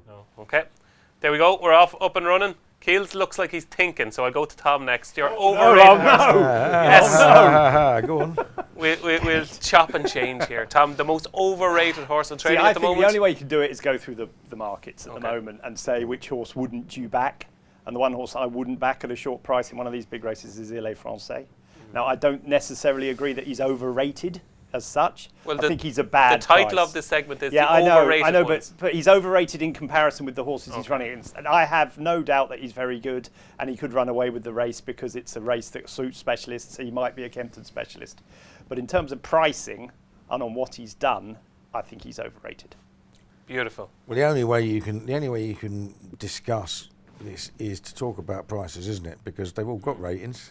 They're not overrated. They've got official ratings. That's what it is. We know exactly how they're rated. Yeah, that's a good point. Well made. You know what I mean? So you talk about the markets, all of them. At this time of year, I think most people are absolutely bonkers having a bet in October for March. I mean, we don't even know if these horses are injured and out in the field. Yeah. You know what I mean? At the end of the day, that's the problem. If you want a couple, Redemption Day is favourite for. Favourite or joint favourite for 1 or 2 of the Novice Hurdles. Now, a horse that spent 3 years running in bumpers, which I think is appalling anyway, but a horse spent 3 years running in bumpers for 1 or 2 reasons. 1, it's had a world of problems. 2, it can't jump. Well, you know what I mean? So or see both. Delaying, or see both, yeah. Like, you know what I mean? So you're delaying the inevitable disappointment by staying on the flat, aren't you? Like, you know what I mean? So I couldn't have him on my mind. And the other one is John Bond, Champion Chase. He's had his shot. Oh! That's controversial now. He's had his shot, I think. Something will come out. I mean, Gaelic. He's had a shot. He's never ran in the race. He doesn't like Cheltenham all that much. I don't think he's a Cheltenham horse. She's brilliant in the slower last year. The Schlur, yeah, all right. Yeah, carry on. Schlur. What did he beat? He beat Edward Stone. Yeah, what did Edward Stone do last year? Edward Stone is an Arkle winner. Apart from that race at Kempton. Yeah, but what did he do last year apart from that race at Kempton? He ran away with the race at Newbury. At Newbury, sorry. Yeah. When nothing took him on. I think that's harsh saying he doesn't like Cheltenham. No, I was trying to be a big fan of his last year, but he's not a Cheltenham horse. He won't be winning the championship. He won basically everything last year, apart from the day he nearly took the third last out of it. Yeah, well, that's it, because he can't jump. He makes mistakes at Cheltenham every time he runs there. Okay. That's reasonably controversial. Mine is very controversial. I think Factifile is slightly overrated. I cannot believe... Hold on a minute. You can't have a go at me. You can't have slightly. You ask for most. You're either overrated or you're not. It's like being pregnant, isn't it?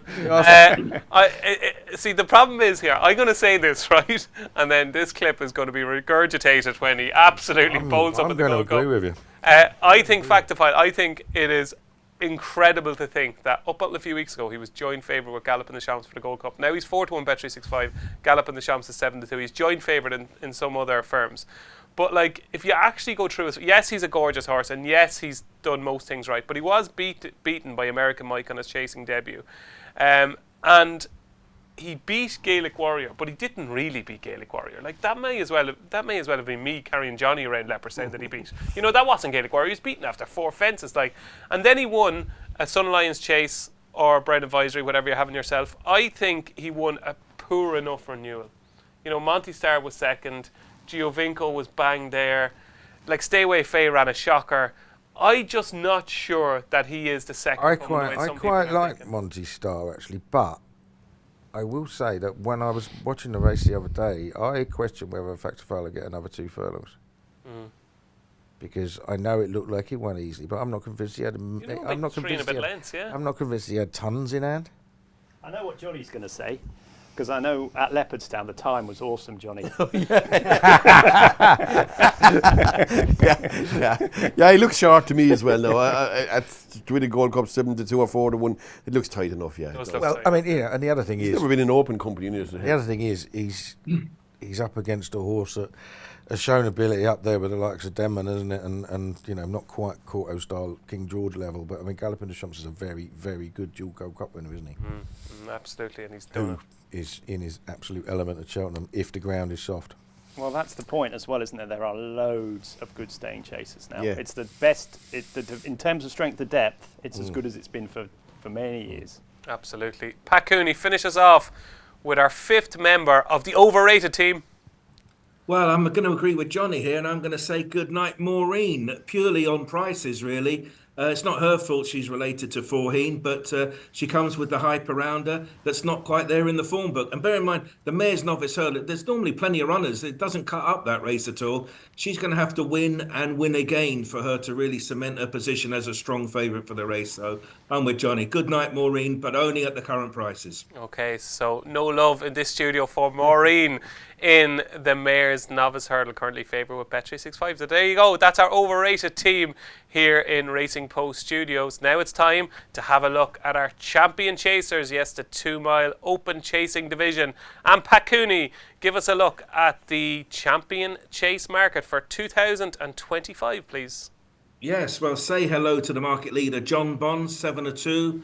And then a couple of Willie Mullins horses. Gaelic Warrior is 4, El Fabiolo 5, Enorgame 9, 14-1 bar. That includes Marine Nationale. Now, with John Bond, he wins our Bet365 race in April in impressive style and ends the season making us think he's back in business. Is he worthy favourite? Probably just about on balance. But I've got 2 reservations with John Bond. Were he to get beat in the Tingle Creek, and I think El Fabiolo takes him on, would connections then start to think, we've always been loving to move him up in trip, would the Ryanair be a possible? And here's a bold prediction for you fellas. John Bond or none, there might not be any English UK runners in the actual champion chase on the day. So John Bond, he better win flying the flag for England on his reappearance, and all guns blazing for Cheltenham. But there is a small percentage chance, could be an all-Irish field. How about that? That's very interesting. John Bond or none. You should have copyright on that, Pat Cooney. Very good. Keel, surely John Bond is the correct favourite, and surely, he loves Cheltenham, he's got a great chance. Oh, El Fabiolo is a miles better horse, isn't he? Miles better? He's a better horse. Well, he was fairly beaten by him in Sandown. Yeah, I mean, things didn't go right. I mean, who knows? That's Sandown, not Cheltenham. It's John Bond that'll make the mistakes at Cheltenham. I don't know what's going to happen in the champion chase, but I do know that I wouldn't be in any rush to back him at that sort of price. Just don't trust him around there. What's going to beat him or not, I don't know. I'd be quite interested in seeing... I'd love to see Ginny's Destiny have one go at 2 miles early in the season. God. Now, I doubt he's quite good enough, but he jumps so quick and goes so hard at Cheltenham, I think he'd be quite good at 2 miles. Now, whether he'd be good enough or not. Yeah, I do, yeah. Yeah, in fact, I don't think he properly stays 2.5. So I would drop him down the strip. Now I doubt very much that he's good enough, but he's a really good jumper, and he would put some pace into some of these races to get horses under the cosh as well, and challenge their jumping, which is what happens. Which is what happened to El Fabiolo at Cheltenham last year. He couldn't jump out of that bad ground, and we all knew he had holes in him, and everyone would say, no, he doesn't. He's unbeatable. He's a tank. He walks through them, but then he actually made one that he couldn't get away with, and that's what happens in champion chases. And I think John Bond will make mistakes. So I wouldn't be remotely interested in him. I really wouldn't. Well, there's one thing I wasn't expecting today, a shout out for Ginny's Destiny in the champion chase. I'm not saying I'd back him in the champion. He's just a horse I'd like to see go 2 miles. Yeah, absolutely. Interesting. Yeah, and he's a terrific jumper, just natural. So listen to that, social team, when you're doing up these clips. Paul Kealy hasn't said Ginny's Destiny is a great bet for the champion chase. Thank you. Okay. So there you go, Paul Kealy. Really It's in there. Really keen on Ginny's Destiny for the champion chase. Get put away. I've never heard a better argument for one. I think that should definitely go in. I can't believe you think he'd win the Champion Chase Keels. Tom, champion. Are you I was never a John Bond fan, probably because I thought any horse that was destroyed in the way he was by Constitution Hill can't be top class. But I was a believer at the end of last season. I thought he was really good at Sandown. I thought he was kind of, real powerful and real, he looked a man to me at Sandown, I thought, John Bond. Now, Sandown can give you a false reading on form, but to me, he is the right favourite this year for this. I don't think so. I think Gaelic Warrior's the winner, myself. I think he'd lap them. I think he's different. I don't think they're very good. I don't think the 2 milers are that good. I think John Bond, we've seen that he's not a top. He's not a Moscow Flyer or anything like that. He's very good, but he's not top. I think Gaelic Warrior in the Arkle was top. I think he was brilliant. And I think if they had him in the same form, he would have won last year's champion. He would have definitely won last year's champion chase. But I think we'd win this one because you can't trust El Fabiolo anymore, and Energumene is going to be 11. So I'm just not sure what there is in the race. So that would be why I think. What happens if, fingers crossed, Gaelic Warrior wins the King George? Surely he's not going to come back to the champion chase. Why not? Would he not run the Ryanair?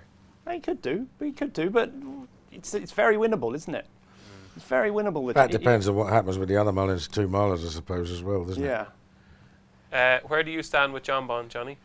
I'd be favouring Gaelic Warrior myself for the champion chase. Yeah, I have a feeling that they won't put their faith in the other 2 Mullins horses myself for the 2 mile route. So you think neither of them, Energumene or El Fabiolo, mightn't even kind of run in it? They could run in it, but I couldn't say they made not see them as like potential winners, or reliable propositions. I put it that way. That like definitely not Energumene anyway. And the other guy has to bounce back too. Like he did fall or unseat but looked like unseating, which is the worrying thing. I wouldn't mind if it was just one mistake, but he looked hairy enough at the previous 2 or 3 fences. Very low, yeah. Yeah. So look, and he had that thing in his locker all along anyway that he could. That wasn't. Look, everyone's saying it was a mistake in him. He ran awful in Sandown. No, that's late in the season, so you could maybe excuse that. But look, I think Gaelic Warrior is a young horse coming up. And I think this could be his year to win the championship. And as Tom said, they're an average bunch, aren't they? Like that was a dire race last year. That was the worst championship in living memory anymore. Had to be, hadn't it? The only one I could see is I can see as a potential big price now each way is Ilete Tom. He's a horse that doesn't get horse, the coverage isn't he he? deserves Doesn't. from No. He's a good horse when he's right. He hasn't quite done it at Cheltenham. That's the issue. But he's a very good horse. We don't give him the credit he deserves because the problem is it's normally a turn up when he wins, isn't it? You know what I mean? And he did that at the Dublin Racing Festival the season before last when everyone thought Fergal O'Brien was the second coming. Like, you know what I mean? A lot of these horses don't end up being the second coming, do they? Like, you know what I mean? And if he keeps on improving. He's going to. Might he go Ryanair just because he won the 2.5 miler at Aintree? Yeah, it's possible, but he came back and won the 2 miler at Punchestown, didn't he? So. Yeah. Could last year's winner, Captain Guinness, win the championship? Absolutely not. Surely that can't happen anyway. I mean, like that was the best jumper in training, like. Well, he's a good horse, obviously, but like he can't win that again, surely. You didn't think it was a good race? Oh, it was a disgusting thing. It really was. Was it any worse than the year Politolog won it, though? No, I think Politolog would like the horse that was second in the race. I think went to Killarney afterwards and got ragged.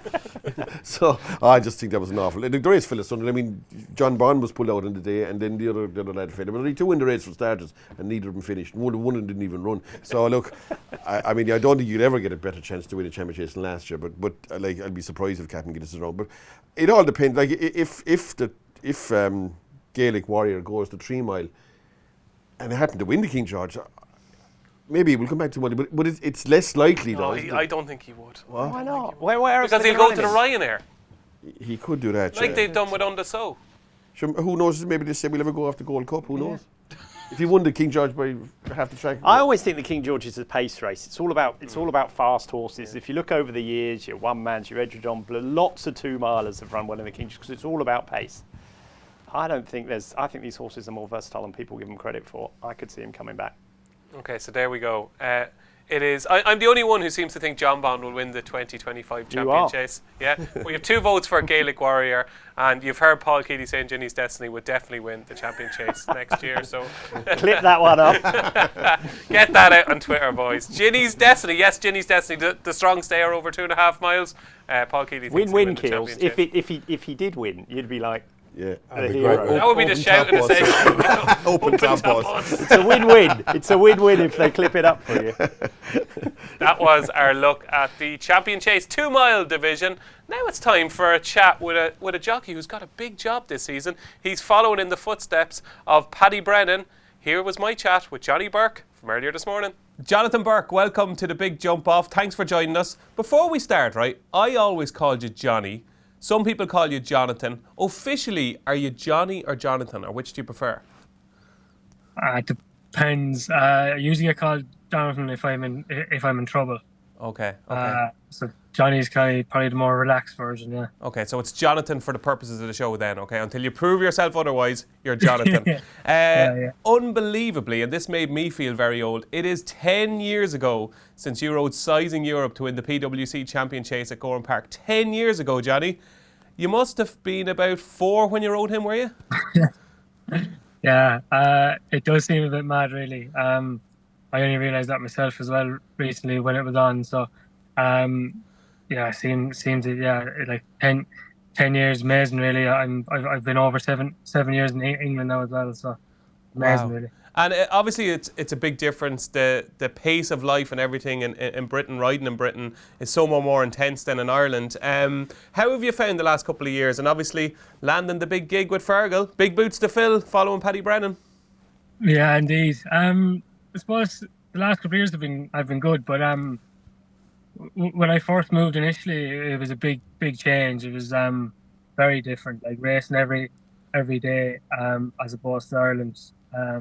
Generally in the winter, only three or 4 days a week. So, but I was 21 when I moved, and it was at the right time. I was coming on the back of a couple of knocks, breaking my back, my leg, and my shoulder. So, I kind of moved at the right time. Only little niggles. And but I've been lucky over here. Every year I was able to kind of stumble across a horse, and if I wasn't finding a good horse, it was a job. So I've been lucky, and settling in now with Fergal. And tell me this, right? Tell us the truth. To us, from an outsider looking in, Fergal O'Brien seems like the nicest man in the world. Any dealings I've had with him, he has been incredibly nice. Is he really that nice behind the scenes, or what's he like? I know, yeah, he is, but like all trainers, they've all got a side to them. They've all got a dark side. But I suppose that comes with the nature of the sport, isn't it? The competitiveness and all that. So all Fergal wants to do is win. So yeah, it's great to be part of it all. Yeah. Okay, we're going to talk about a few horses now. Okay, we shouldn't start with this horse, but because I'm presenting, we are starting with this mare, potentially one of the best horses, I would say, Fergal O'Brien has ever trained, and she's only rated 131. Holy God. Dice Artinos. She broke my heart when she didn't turn up in the Mayor's Novice Hurdle at Cheltenham, because I've been singing about her for about 6 months beforehand. How is my beloved Dice Artinos, who I think I actually might even love more than Aoife? That's big now, yeah. I don't think your heart was the only one that was broken. I'd say Paddy and Fergal were gutted as well. So hopefully we can change all that this season. She's back, she's well, and like you alluded to with that mark, I think we're aiming for the great ones. Yeah, absolutely. And have you sat on her at home yet, or she probably has a regular work rider? Have you ever sat on her before? Yeah, no, I sat on her a bit last year. I've ridden her 2 or 3 times this year, but Tom Broughton rides her a lot. He's kind of ridden her from the start, and she isn't easy. Like she's quite keen and quite hot on the gallop. So Tom does a great job keeping a lid on her. So I only get to dip my toes in rarely. Well, we'll see you in the winner's enclosure after the Great One, Johnny. We'll have a good chat about her, how she performed when winning that. Moving on to the horse we should have started with, of course, is Crambo, who is a Grade 1 winner. Crambo, of course, keeps you busy in his races.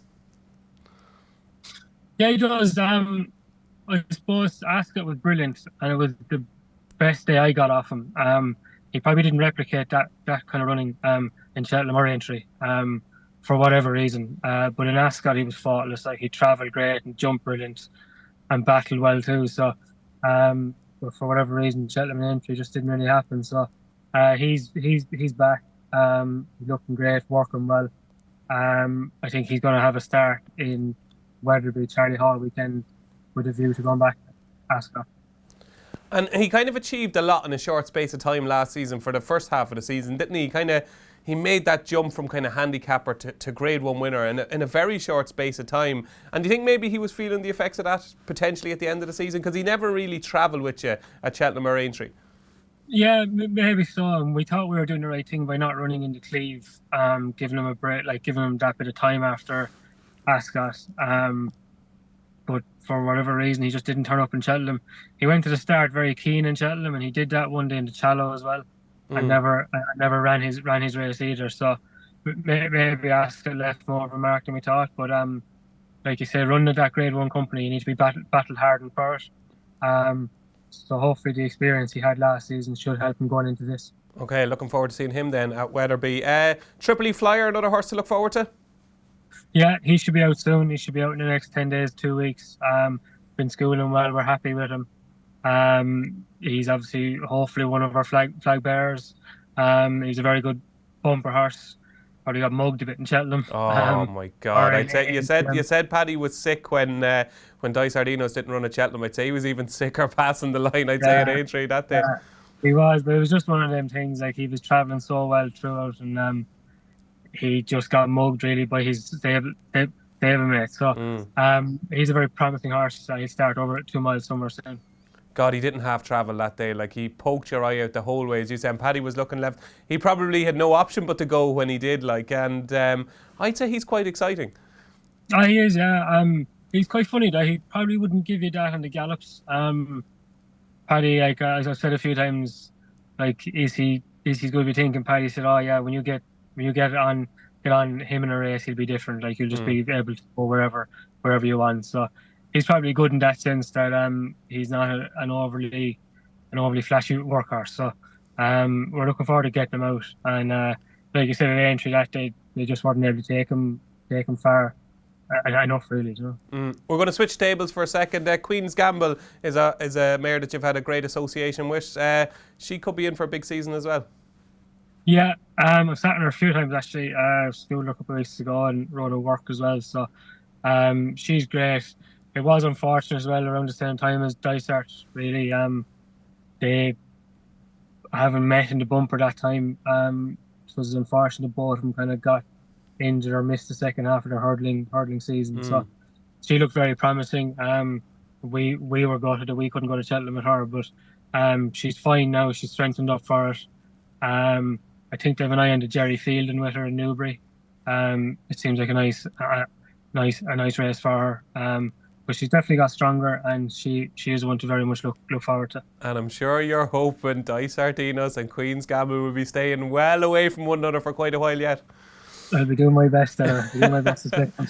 Yeah, Jerry Phelan for one and the Great One for the other. Keep it like that. Yeah. You rode Gala at Chepstow a couple of days ago. Ran a nice race, I thought. Yeah, he did. I was pleased with him. I'm probably a little bit surprised as well. He was able to run as well as that. Jamie was of the opinion that he would come on plenty forward, which he will too. But he impressed me with his jumping. He definitely felt a improved horse. So he was good winning the Paddy Power, probably overphased him a bit in the Ryanair and Aintree after, but he came back to form last season, winning in Cheltenham, that 100 grand race. So he did have an eye on going back for the Paddy Power, but I think after the other day he might have to have a little rethink. Okay. Johnny, it's only me and you and maybe 700 or 800,000 people watching this, okay? Give me two horses to follow for the season. Two horses that you're really excited about. We've spoken about Crambo, Tripoli Flyer, Dice Sardinos, Queen's Gamble and Gala. Is there two others that we can add to that list that you're really excited about? We won't tell anybody, Johnny. There's two in Fergal's bumper horses. One is called Espresso Milan. Okay. He was in last season. He was in training all last season and didn't run. So he should be running quite soon, actually. And there's another one, a horse that won an English Point of Point. But is this for real? He seems quite nice as well. So those two should be out within the next month. Is this for real and Espresso Milan? Those other two?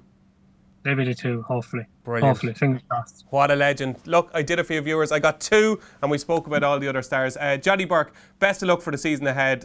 You're doing terrific over there. We miss you in Ireland, of course, but fair play on a terrific career so far. And hopefully it's a cracking season. Thanks for joining the Big Jump Off. Thanks very much, David. Cheers.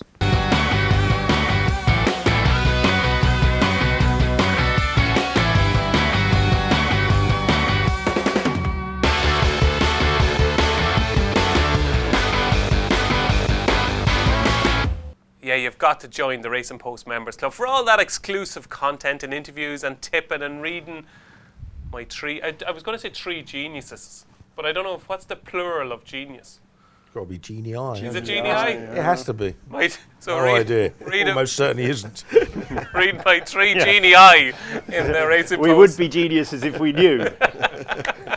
So let's see what our 3 genii think about the staying hurdle division. This should be short and sweet. This is the one where we should make up a little bit of time, I think, because it looks like Teahupoo is the only kid in town here. He's not a kid anymore, but he's grown up to be a top-class staying hurdler. Just how short is Teahupoo to regain his stayers hurdle crown, Pat Cooney? Yeah, he's currently 9-4 favourite for the race and 10-1 bar. And if you could just guarantee me the ground says soft on Stayers Hurdle Day, there's no way he'll be 9-4. We've been lucky as bookmakers in this race in recent years, you know. We've had some big price winners, but it was back to normal last year when Teahupoo sluiced through on the mud. If you said Teahupoo soft ground, Stayers Hurdle on the day, I'm sure the sky's going to cave in and everyone would look at him as the most likely winner of the race. I just think he's desperately hard to oppose, with always the caveat he must have soft ground to really strengthen up in the market.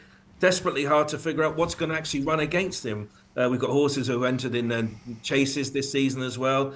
One horse I think may be overpriced, Langadan, perhaps. We know what he's like at Cheltenham. It's not in a handicap this time of a favourable weight, but he ended the season at Aintree running very, very well in top flight company. But I think this is straightforward. Teahupoo, soft ground, Stayers Hurdle, likely winner. Yeah, I think you're speaking for the crowd there, I think, Pat. Teahupoo, before we speak a little bit more about him, in a word, will he be unbeaten again this season? What price did he say it was? 9-4 for the Stayers Hurdle. That's a terrible price. You think it's a terrible price? I do, yeah. I can't believe you're saying that. I do. Why? What's going to beat it? I thought it was just about the work. Bar Johnny's champion chase, I thought it was a terrible race last year, the Stayers Hurdle. Bolted him. The only problem with that is it can be a terrible race again. Could be a terrible race Quite again. easily. I mean, that's the issue. They were dreadful in Britain last year. Bolted. He was even more impressive at Punchestown. Yeah. I mean, he's the standout. He's the standout at the moment. He's beating that horse of Joseph O'Brien's. I think Johnny and I could beat him. Yeah, but he beat a horse that you tipped up to win the Kerry National, Flooring Porter. See, he's the one I'd like if he was to run. Which how a year older is he going to reverse and the get form? good ground? That's the thing. If it's on soft ground, no. But on good ground, I think Flooring Porter. He's still only beaten Flooring Porter 3.5 He's only lengths beaten him on 3 bottomless lengths ground last on year. bottomless ground. What price are we talking, Pat? Flooring Porter for the 2025 Stayers Hurdle? Flooring Porter is 16-1. I'd rather back him at 16. It's not the worst bet in the world because he won't make a proper Grade 1 chaser because he doesn't jump quite well enough for that, I don't think. He might win a Grand National. And he'll get taken off. Isn't that ridiculous? Well, he might. Isn't that ridiculous these days where you go, he can't jump, but he might win a Grand National. You don't necessarily have to jump anymore, Exactly. do you? You know what I mean? That's the problem, yeah. That is actually, when you say those words, It sounds is ridiculous, but it's astonishing, true, isn't it? I remember sitting here last year going, I am Maximus, he won't win it. He doesn't jump well enough, can't win a Grand National. Yeah. Just slide through the top of the ball. So I thought he was. Listen, he's going. I would imagine that's where if they're going to Cheltenham, he'll run in that race, wouldn't they? They're not going to. If they want to run him in the Grand National, they're not going to run him in a chase. I think he's going to go to the Cleve Hurdle and then potentially to the Stayers Hurdle. Yeah. Yeah. Well, there we go. Oh, you're on about. No. Flooring Porter. Yeah. Flooring Porter. Yeah. Yeah. I thought that was a perfectly reasonable price. We know he's good enough. I think if there's a horse that can... Here we go, on the back of Ginny's Destiny winning the champion chase. I think if there's a Another horse that can come through the ranks and challenge, it has to be Strong Leader. He was a big baby as a novice, and he was still growing up last year, and he had 2 runs at 3 miles, finished third in the Cleve, and then he won that race at Aintree. And I think he's probably... He strikes me as a horse that is always going to be a little bit clumsy, So I don't think he'd go over fences. And therefore, he could cut a sway through the British hurdlers this year. What he does at Cheltenham's another matter. Trainers actually on record saying he doesn't think he likes Cheltenham. But it was a career best for the time when he first stepped up to 3 mile there in the Cleve. So I would give him a chance because I think he's a nice horse, and he was on an upward curve at the end of last year at 3 miles and is still unexposed at it. Beautiful, strong. I've got to ask Johnny about the one because I know he's very big on the French form. Tell me. Tell me is out, isn't it? No, is it out? I thought I read where that's out for the season. Is he? Or something Is he like out that. again from last year? Yeah, he is. Yeah, he But is. I don't think he's going to run in this calendar year anyway. Yeah. Yeah, no, he's out for the season, I think. But there is some other French horse in the betting that I don't know anything about, beginning with like a P or something like that. That's as much as I know. Cooney will get us a price. Something beginning with P, Pat. Could be mightn't be P, shame, could tell be R.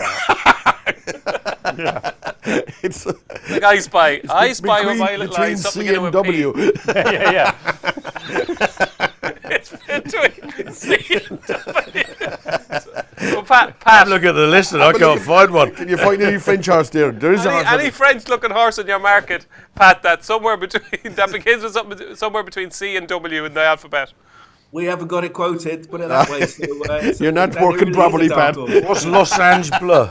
Oh, Los Angeles that's Bleu? it. Is Yeah. that it? There you go. That's it. What's it called? An L it was. Yeah. I was right. I was right. Los Angeles. Ever the professional, I've never heard of it either. Los Angeles Bleu has like 14 letters in it, not a P inside. No, it's Plo.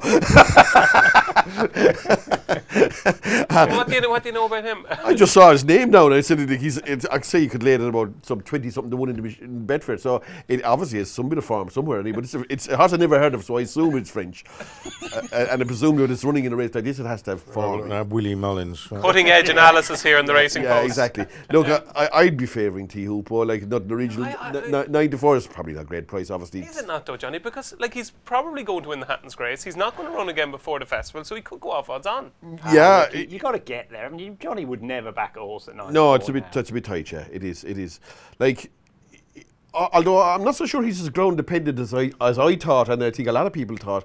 Like he did win in punches down the ground, was no way. He is adamant that's true as well, isn't it? Element is adamant that he's not that ground dependent. Yeah, I always thought he was a mudlark. Like, but looking at his form, I wouldn't be so sure now. You know, so that's an extra like Dimension. Yes, that he brings to the table. Look, I think he's done the horse to be.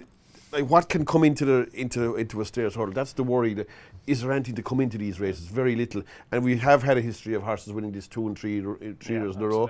So I wouldn't be. He's a youngish horse, relatively still. So I wouldn't like. If you asked me, would I like to lay him at 94 or 52? I don't think I would at the same time now. Even though it is a bad price, but I don't think he's one I'd be opposing that lightly either. As you say, he'll run in the Hatton's Grace, and then he'll go straight. So there's not much can go wrong. Barry does something fully at home. Los Angeles Bleu beat Hewick a length and a half in the French champion there we go. hurdle. Yeah, I know. Yeah. Maller Mission, yeah. So what price would you make him on the strength of that? Hewick and Maller Mission, they're like chasers, like, you know what I mean? So he's probably the price he should be, 20 to 1, I suppose. Is it? Like, I don't know. Yeah. She probably won't turn up. And a lot of French horses don't even come to this race, do they? Like, really. You're going off him now in the last few minutes. It was never on him in the first place. It was never really on him. But look, he's a horse that I didn't know anything about. That's all. Okay, there we go. That is our cutting-edge analysis of the Stairs Hurdle, folks. I think it's to you, Poos, for the taking. Now, we've been talking a lot about prices and Cheltenham markets, so we're going to change it up a notch now for the next segment of the show. Favourite festivals. So, the one festival each jump season that you just love. We'll actually, do you know what? We can include any festival. You can include flat, jumps, whatever you're having so yourself. hold on a minute. So not your favourite Cheltenham festival. Which festival do you like? Oh, I seen what you did. Yeah, either or. It was supposed to be festivals, but you can do either. There you go. Can I do neither? Yeah. You can do neither if you want, okay? But just play along. Play. Okay, I'll play your game. It's No worries. it's like when you're playing with the kids, like, and I say, "Come on, we'll have a game of football." No, I don't want to play. Will you just play for a few minutes? Okay. Who wants to go first? If I can find the year, which is what I'm looking at, I'm doing. Okay, Johnny. So what's the question? The question is... This is a confusing question. It was in the running order. Hold on, let me read it. Favourite festival. Favourite festivals. Panelists talk about their favourite festivals, can be ones that have been kind to their punting and why. So basically it was their favourite festival in general. So it can be Ascot, it can be York's Eber Meet, it can be the Dublin Racing Festival, it can be Leopardstown at Christmas, it can be Kempton at Christmas. Given it's the big jump off, do you think we should... Yeah, but I was just branching it out. Okay. Okay. I won't go flat, though. Yeah, I'd go Cheltenham or Aintree, either one, to be honest. We might cut out this segment. Gales. I can go. Right. Right, here we go. Cheltenham 2003. I can't find it again now. Sorry. It might be 3. Cheltenham. No, it might not be 3. I'll go even further. 4. That's it. This is absolutely gripping television. Cheltenham 2004. I was absolutely... Hammered? No, just absolutely out of form. Dreadful going to a meeting. I'd been doing it in quite regularly for a few weeks, and thinking this is a disastrous time to be going into Cheltenham into such bad form. I'd backed Well Chief ante-post for the Harcourt 16s. I backed Hardy Eustace without Rooster Booster at 30 for the Champion Hurdle. I then backed Creon in the Pertemps final, which was on the Tuesday back then, and then unlike me, a bet in bumpers because I was winning so much, I just picked one in the bumper and had a chunk on that one as well. Total enjoyment. Total enjoyment, yeah. So yeah, that would be easily my best, and the form actually carried on throughout the week. I backed a few winners I'd never had and never will have as good a Cheltenham as I had that year. And it was the last. And I still couldn't remember the year. It was the last 3-day festival. Was it? Yeah, first 4-day festival was 2005. Are we continuing on with this segment? Have you got anything to offer now? Well, Cheltenham would be my favourite festival. Okay. My favourite Cheltenham festival, and I'm old, goes back a long time, 1991. Oh. Garrison Savannah won the Gold Cup. Seagram won what is now the Ultima. They went on to be 1-2 in the thing. A favourite horse of mine, Winnie the Witch, won the County Hurdle on the day. Remember Winnie the Witch, Gills? Dude, one of those ones that come from miles back. That's right. Like, what's up, boys? Winnie won the... and Oh So Risky won the Triumph Hurdle by about 100 lengths. And Oh So Risky was my horse to follow for the season. And it was just a joyous moment watching him. Beautiful. Oh So Risky, what a horse. Yeah. But that's a long time ago. But glad you remember it. Remember him, Johnny? I was 5. Oh So Risky? He had the crazy quilt colours. Yeah, exactly. Yeah. Oh, so risky. I remember it, yeah. Yeah, I do. Yeah. Johnny, what have you got for us in this segment that's not going so well? Look, I've had good meetings and bad meetings everywhere. I've had disastrous Cheltenham as good ones, so I don't even look at things like that. Have you got a best result at Cheltenham over the years? I've been in big holes there and got out of them, which is nearly better than actually winning. You know what I mean? Like I've been in states there on the Tuesday where you've got to get the second race right because after be done with the first day, got off to a bad start the second day, and I said this is a massive turning point. If this goes wrong now, there's no way back. Get it right and maybe claw your way back and maybe even win afterwards. You know what I mean? That kind of way. But I've had good years and bad years in Cheltenham, but like most people really, to be honest. You know what I mean? My best Cheltenham was when they had the 10 and the 9 races. As a bookie, they really did virtually nothing wrong. The last day, the Gold Cup day. Okay, there we go. Pat Cooney, have you got a favourite festival? Yeah, I'm going to go to the Cheltenham Festival in 2019, and I'm going to go. There were 2 races that won the back-to-back races. Frodon won the Ryanair Chase under Bryony Frost.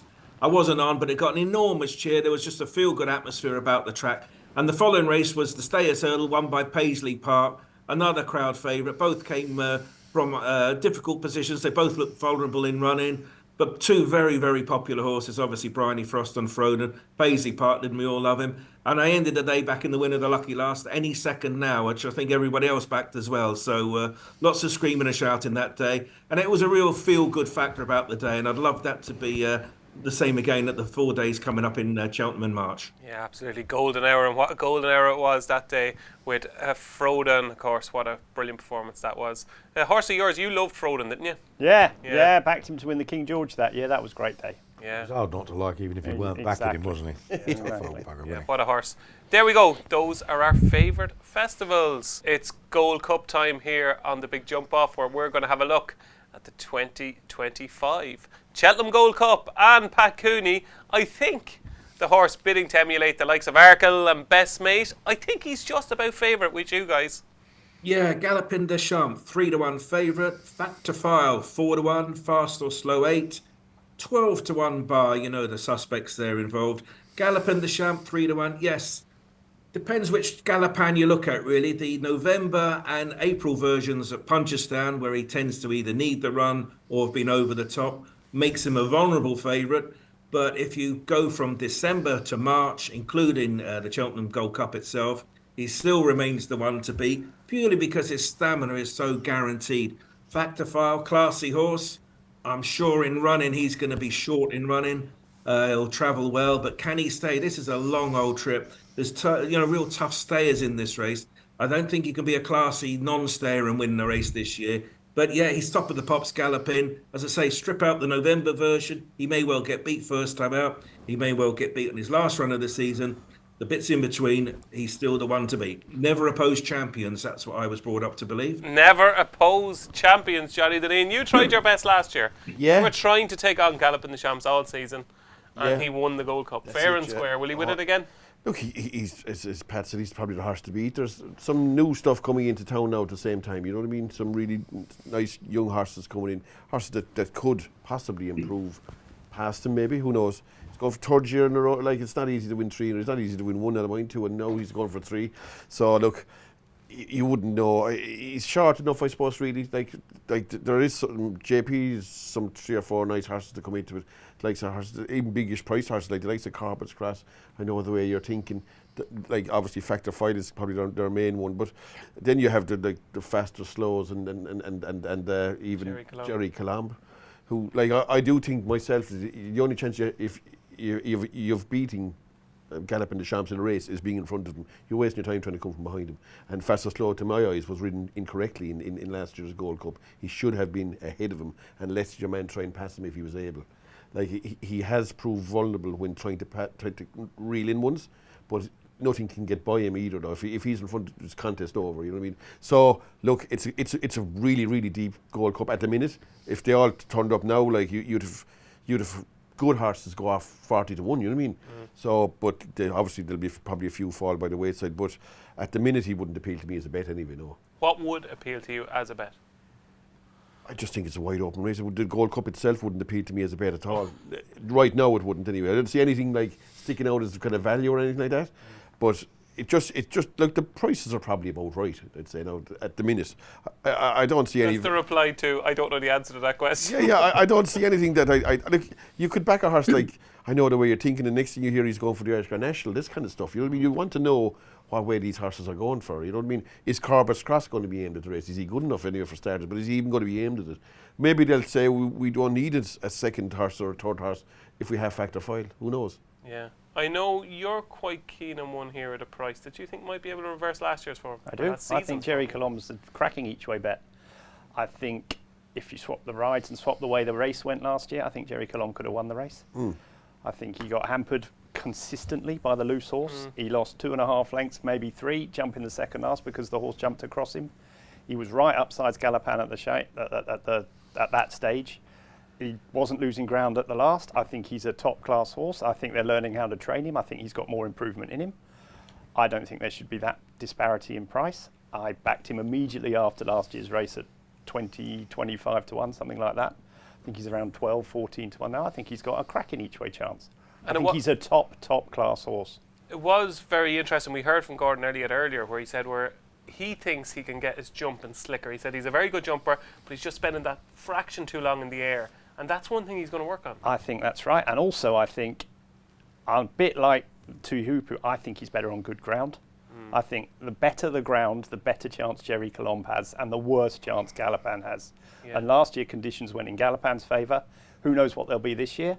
But if it's good to soft ground, I think they're the same horse for me on what they showed last year. And you're backing one at 7 to 2 and one at 12s. Can any of you guys answer me this question? The first Grade 1 3-mile chase of the season. It's a champion chase at Down Royal on the same day City of Troy is going to run in the Breeders' Cup. Okay, it's the 2nd of November. We have mentioned horses there where it looks like a vintage season for staying chasers, right? We've mentioned maybe 12, 14 horses there that are 20 to 1 below in the market. One of those is entered in the first Grade 1 3-miler of the season, Jerry Colomb at Down Royal. None of the rest of the 20 or so horses we've mentioned there are even entered in the race. Why is it that no horses want to run in that race at Down Royal? Gordon loves Down Royal, doesn't he? Willie hates Down Royal. They don't want to Gordon get him. loves it. They don't want to get him. Willie's never had a runner in it, has They he? don't want to get him that ready that soon, do they? Has Willie ever had a runner in Ken it? Boy ran in it, I'd say. Did he? I think he did anyway, yeah. I think Ken Boy ran in it. Well, Star used to run in it, I'd say didn't he? Florida Pearl ran He'd it. run in it. Sure, did he? Did he? Some stage maybe? Not sure. Yeah. I just thought it was interesting. Like you see all these horses, and you're wondering what races are they going. Like, is there enough even races for them to run in? Like, because Willie has got so many of them, and like there's so many of them to go around, and JP has so many. It's going to be interesting to see where they clash. Yeah.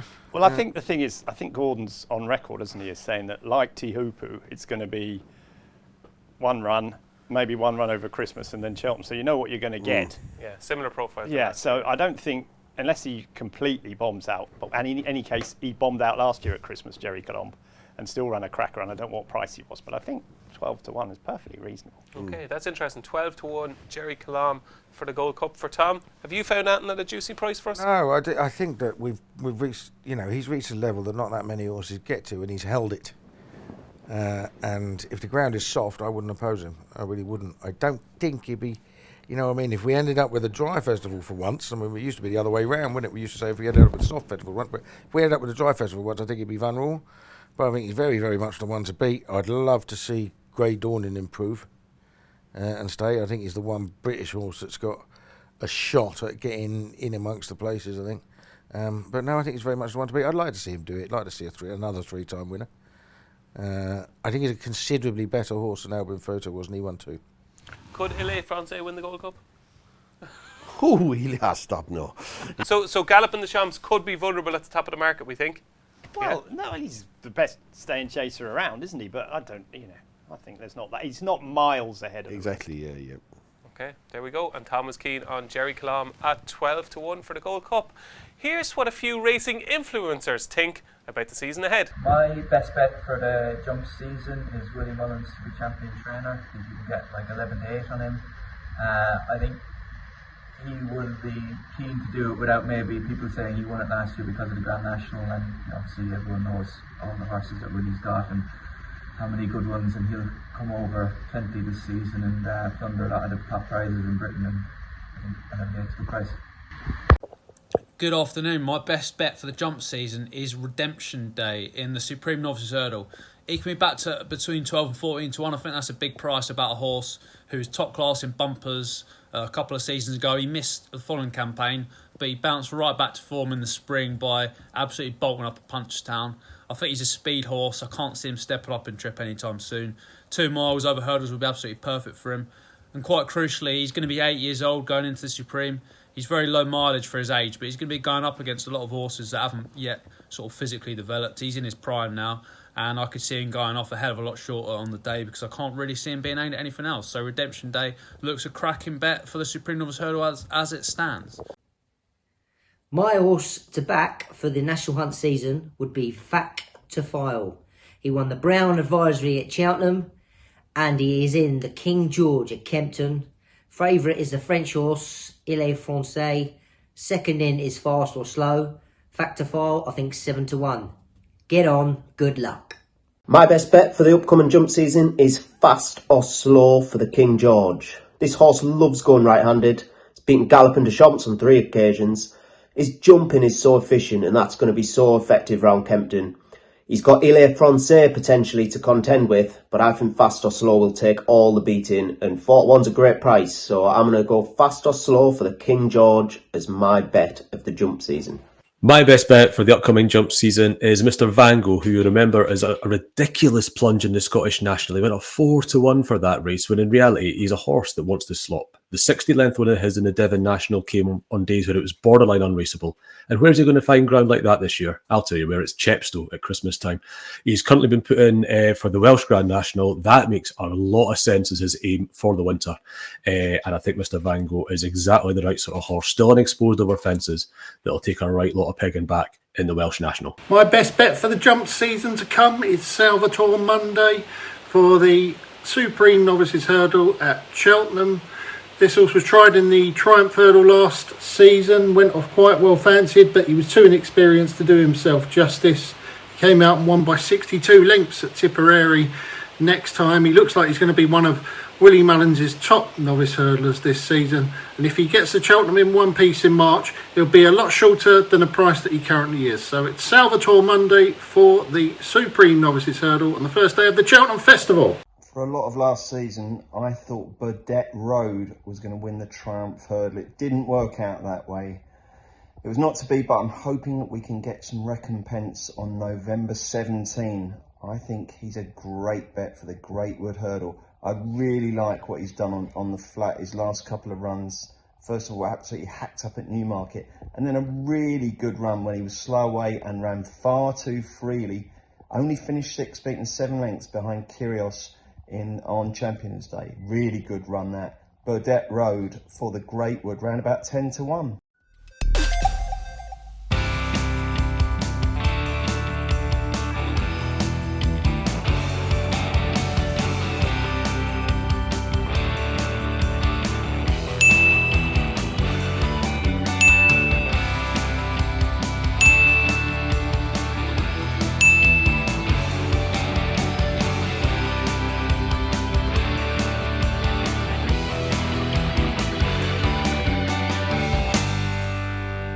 Yes, don't forget, as you were told, to sign up to our WhatsApp channel. Loads of excellent content in there. Do it. Sign up to the Racing Post WhatsApp channel.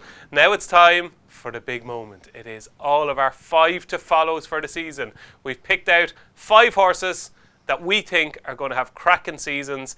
And Mr. Pricewise himself, the face of the Racing Post, for how many years now? When was your first year in the Racing Post? I don't know.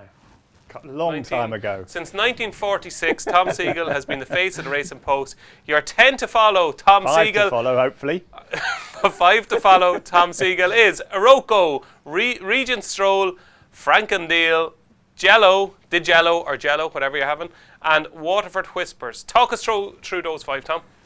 Iroko, I just thought he jumped really well on his first start at Warwick. Everything went wrong, but still ran really good races in the Turners.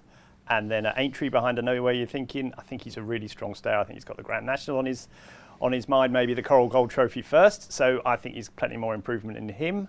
Waterford Whispers we've talked about. I think he's a perfect one for the handicap that is now back at the festival after his run in the Martin Pipe. Frankendale's just a horse I like. He's just got a very, very good record on soft ground, and I was really impressed with him at Listowel. He made his handicap debut in a handicap hurdle and won it easily. I think there's many more to come from him. Jello just looks the type of horse that could run well in a Paddy Power Gold Cup, something like that, first time out. Third in the Turners last year to Great Dawning. And the other one is Regent Stroll, who we've talked about, who I think is going to be the best novice hurdler in Britain. Brilliant. There you go. Tom Segal, 5 to follow for the season. Iroko, Regent Stroll, Frankendale, DeJello and Waterford Whispers. Mr. Paul Kealy, your 5 to follow for the season, and an interesting quintet they are, I have to say. Apple Away, Better Days Ahead, Burdett Road, Gitmaker and Strong Leader. Take it away. Yeah, well, there you go. Well, Apple Away's a funny one, but I don't think we saw the best of her last year, and she comes into this season rated 142. She could either mop up in mares chases or go down and pick up a decent handicap. I still think she's fairly talented. Strong Leader, I think, has the potential to cut us way through all the British 3-mile hurdlers. I mean, you know, the 11 and 12-year-olds were winning all the races last year, and a Grand National winner. So I think if there is a good British staying hurdler, that'll be him. Better Days Ahead, obviously won a Great Martin Pipe. It has a rich history of bringing through some really good horses. Burdett Road, well, we saw it done. If that's the way to ride him, how they did at Newmarket the other day, then he is absolutely lobbed in on a mark of 133 over hurdles. He's now gone up to 109 on the flat. If he can translate anywhere near that ability by going to the front, I know you fancy Dysart Enos, but he won't get anywhere near him off that mark. Oh no, she will. No, she won't. Oh no, she will. Well, we'll have a little side bet on the other one. No. We'll have a little side bet on the other one. And Gitmaker. I mean, if you take the biggest plot horse biggest plot horse of the season out of last year's Kim Muir, Gitmaker won it by 18 lengths. And he only went up a pound. Now, he ran 4th in the Scottish National next time. They said the ground was soft, but I was up there that week. It was windy as hell on the Friday, and all the time people tell you it was good to soft at worst. He wants soft ground. I think he's got a right chance of the same mark in the Welsh National when he gets proper deep ground. He's a very, very good horse with still got a very good handicap mark. Fantastic stuff. So there you go. Paul Kealy's 5 to follow. Apple Away, Better Days Ahead, Burdett Road, Gitmaker and Strong Leader. Mr. Johnny Dineen, you're up next. Sounds victorious, unsurprisingly, is top of your list. Ginny's Destiny, Slade Steel, Ethical Diamond and Key the Bourbon. Explain those 5. Yeah, look, I like Slade Steel. I think he's a really, really good horse. He's an obvious one. He won the Supreme, and I think he was gone over the top in Punchestown. Because when he threatened to win turning in, you couldn't see him beat, and he just fizzled out of it. That's exactly what happens to horses in Punchestown. If he can avoid Ballybourne, which you can, plot his way around Ballybourne, I could see him win a lot of races. You never know. Maybe he'll turn around and be able to beat Ballybourne over fences. Who knows? Ethical Diamond is a horse that's well capable of winning the big handicap later on in the year. I'd say, like, it blew its chance in Ascot by pulling too hard. So once they get it settled he's still a maiden overhaul. So he can contest the grade 1 novice races even this year. But I'd say he'd be very dangerous to race like the County Hurdle. And he's got his runs in for the County Hurdle now. Yeah. To have your 5 runs. Yeah, but she's going to win a race at some stage anyway, surely. Like, ideally, spring grounds probably suit him best. Sounds Victorious I've spoken about already. I do think he's a 3 mile Albert Bartlett written all over him. And Key de Bourbon, to me, is going to be a grade 1 horse, even though he isn't running like them kind of races yet. And I see him as a real life contender for the Brown Advisory Novice Chase. And what was the 5th one? Oh, Ginny's Destiny, which I was surprised. Yeah, Ginny's Destiny is a horse I can see going... Winning the champion chase. I can see him winning the Paddy Power Gold Cup, though. Because if he's not as good as Stage Star, I'd be surprised. You know what I mean? And novices have a good record in that. His jumping is spectacular. He's a great course record. Like, he even held his form last season, even after Cheltenham. Against Grey Donny, he went and ran well in Aintree. So he's a very dangerous horse at 2.5 miles. I could see him winning the Paddy Power, yeah. There you go. Johnny Dineen's 5 to follow for the season. Pat Cooney, you're up next. An interesting couple of members of your team, Pat. Peaky Boy, a horse that won at Cheltenham in April, is there. The Jukebox Man, Let It Rain. Ginny's Destiny makes another appearance. And El Elefante, a winner over Fences at Worcester the other day. Yeah, Peaky Boy is going to go novice chasing for Nicky Henderson. You could see him going to the likes of Newbury, Ascot, Kempton. He was pretty impressive in his novice hurdles, so I think he'll have a decent novice chase season. Second up, the Jukebox Man. I'm working on the bases. If he can guarantee me soft ground, I might conceivably say to you he's going to be the best UK staying novice chaser in the country. Let It Rain is an interesting one of Dan Skelton's 2 bumper wins, and she's going novice hurling this year. You could see her rattling up a sequence there, so very easy to find. And with Johnny here, Ginny's Destiny, I thought maybe because Paul Nicholls' horses didn't run particularly well at the festival last year, but this fella did. And I think he's the type that's going to be competitive in all the top grade 1s this season. And finally, a recency bias here. I was on the train travelling down, and El Elefante won a novice chase at Worcester in very taking style for the Lucinda Russell stable. Expect that one to rattle up a sequence as well. So I'm going for strength in depth there. I think these horses could both put together a decent sequence of wins. Lovely stuff, Pat. And last and definitely least, my 5 to follow for the season. I'm going to kick off with a horse in the Nicky Henderson stable who I think could be a potential star over hurdles. Manila Premier, who blew me away when he won his point. Wasn't surprised he changed hands for such big money. I think he could be a star. I'm fully expecting him to appear at Newbury in the next couple of weeks in one of those maiden hurdles. So yeah, Manila Premier for me is number 1. Firefox I think can win the Arkle in March. He's the type of horse that should absolutely relish a fence. If you look at the way he jumps his hurdles, I think he's going to really attack his fences, and he's going to kick off at Down Royal in a couple of weeks. So Firefox.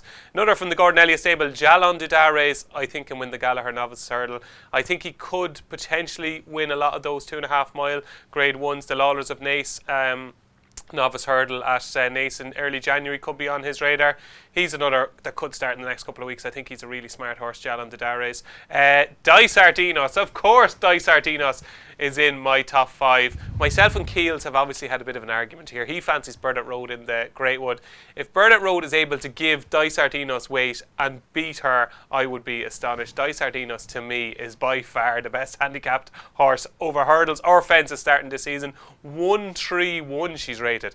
She could easily be a 150 mare. I think she's a star. And I think all roads lead to the Greatwood for Dysart Enos. But the cat is out of the bag, and she's obviously quite a short price for that. But Dysart Enos, don't be surprised if she turns into a mare's hurdle contender. She did run in a point-to-point, of course. So Dysart Enos is on my list. And I made a late change. I had Harbour Highway in there, but I switched to Shambally Kid, who ran such a cracker in the Coral Cup. Shambally Kid, to me, could make into a really smart chaser. He looks the type of horse that will excel now that he sees a fence. So there you go. Those are my 5 to follow for the season. Manila Premier, Firefox, Jalan the Dares, Dysart Enos, and Shambally Kid. So there, I was going to say those are 25 horses for people to follow, but we've a few kind of overlapping. There were some decent ones in there, but mine was clearly the best. You thought yours was the best? Oh, okay. yeah, Okay, we'll play that clip back in next April. April. You lot all went for obvious ones. I tried to be different.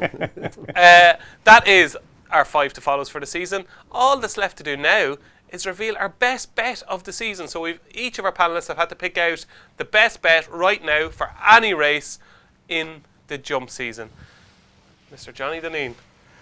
I'll go with Martin Breslau's horse, the King George, 4-1. I'd say that's a great price. Fast or slow, yeah. Fast or slow. It's been a long couple of hours. Yeah, I'll go with that.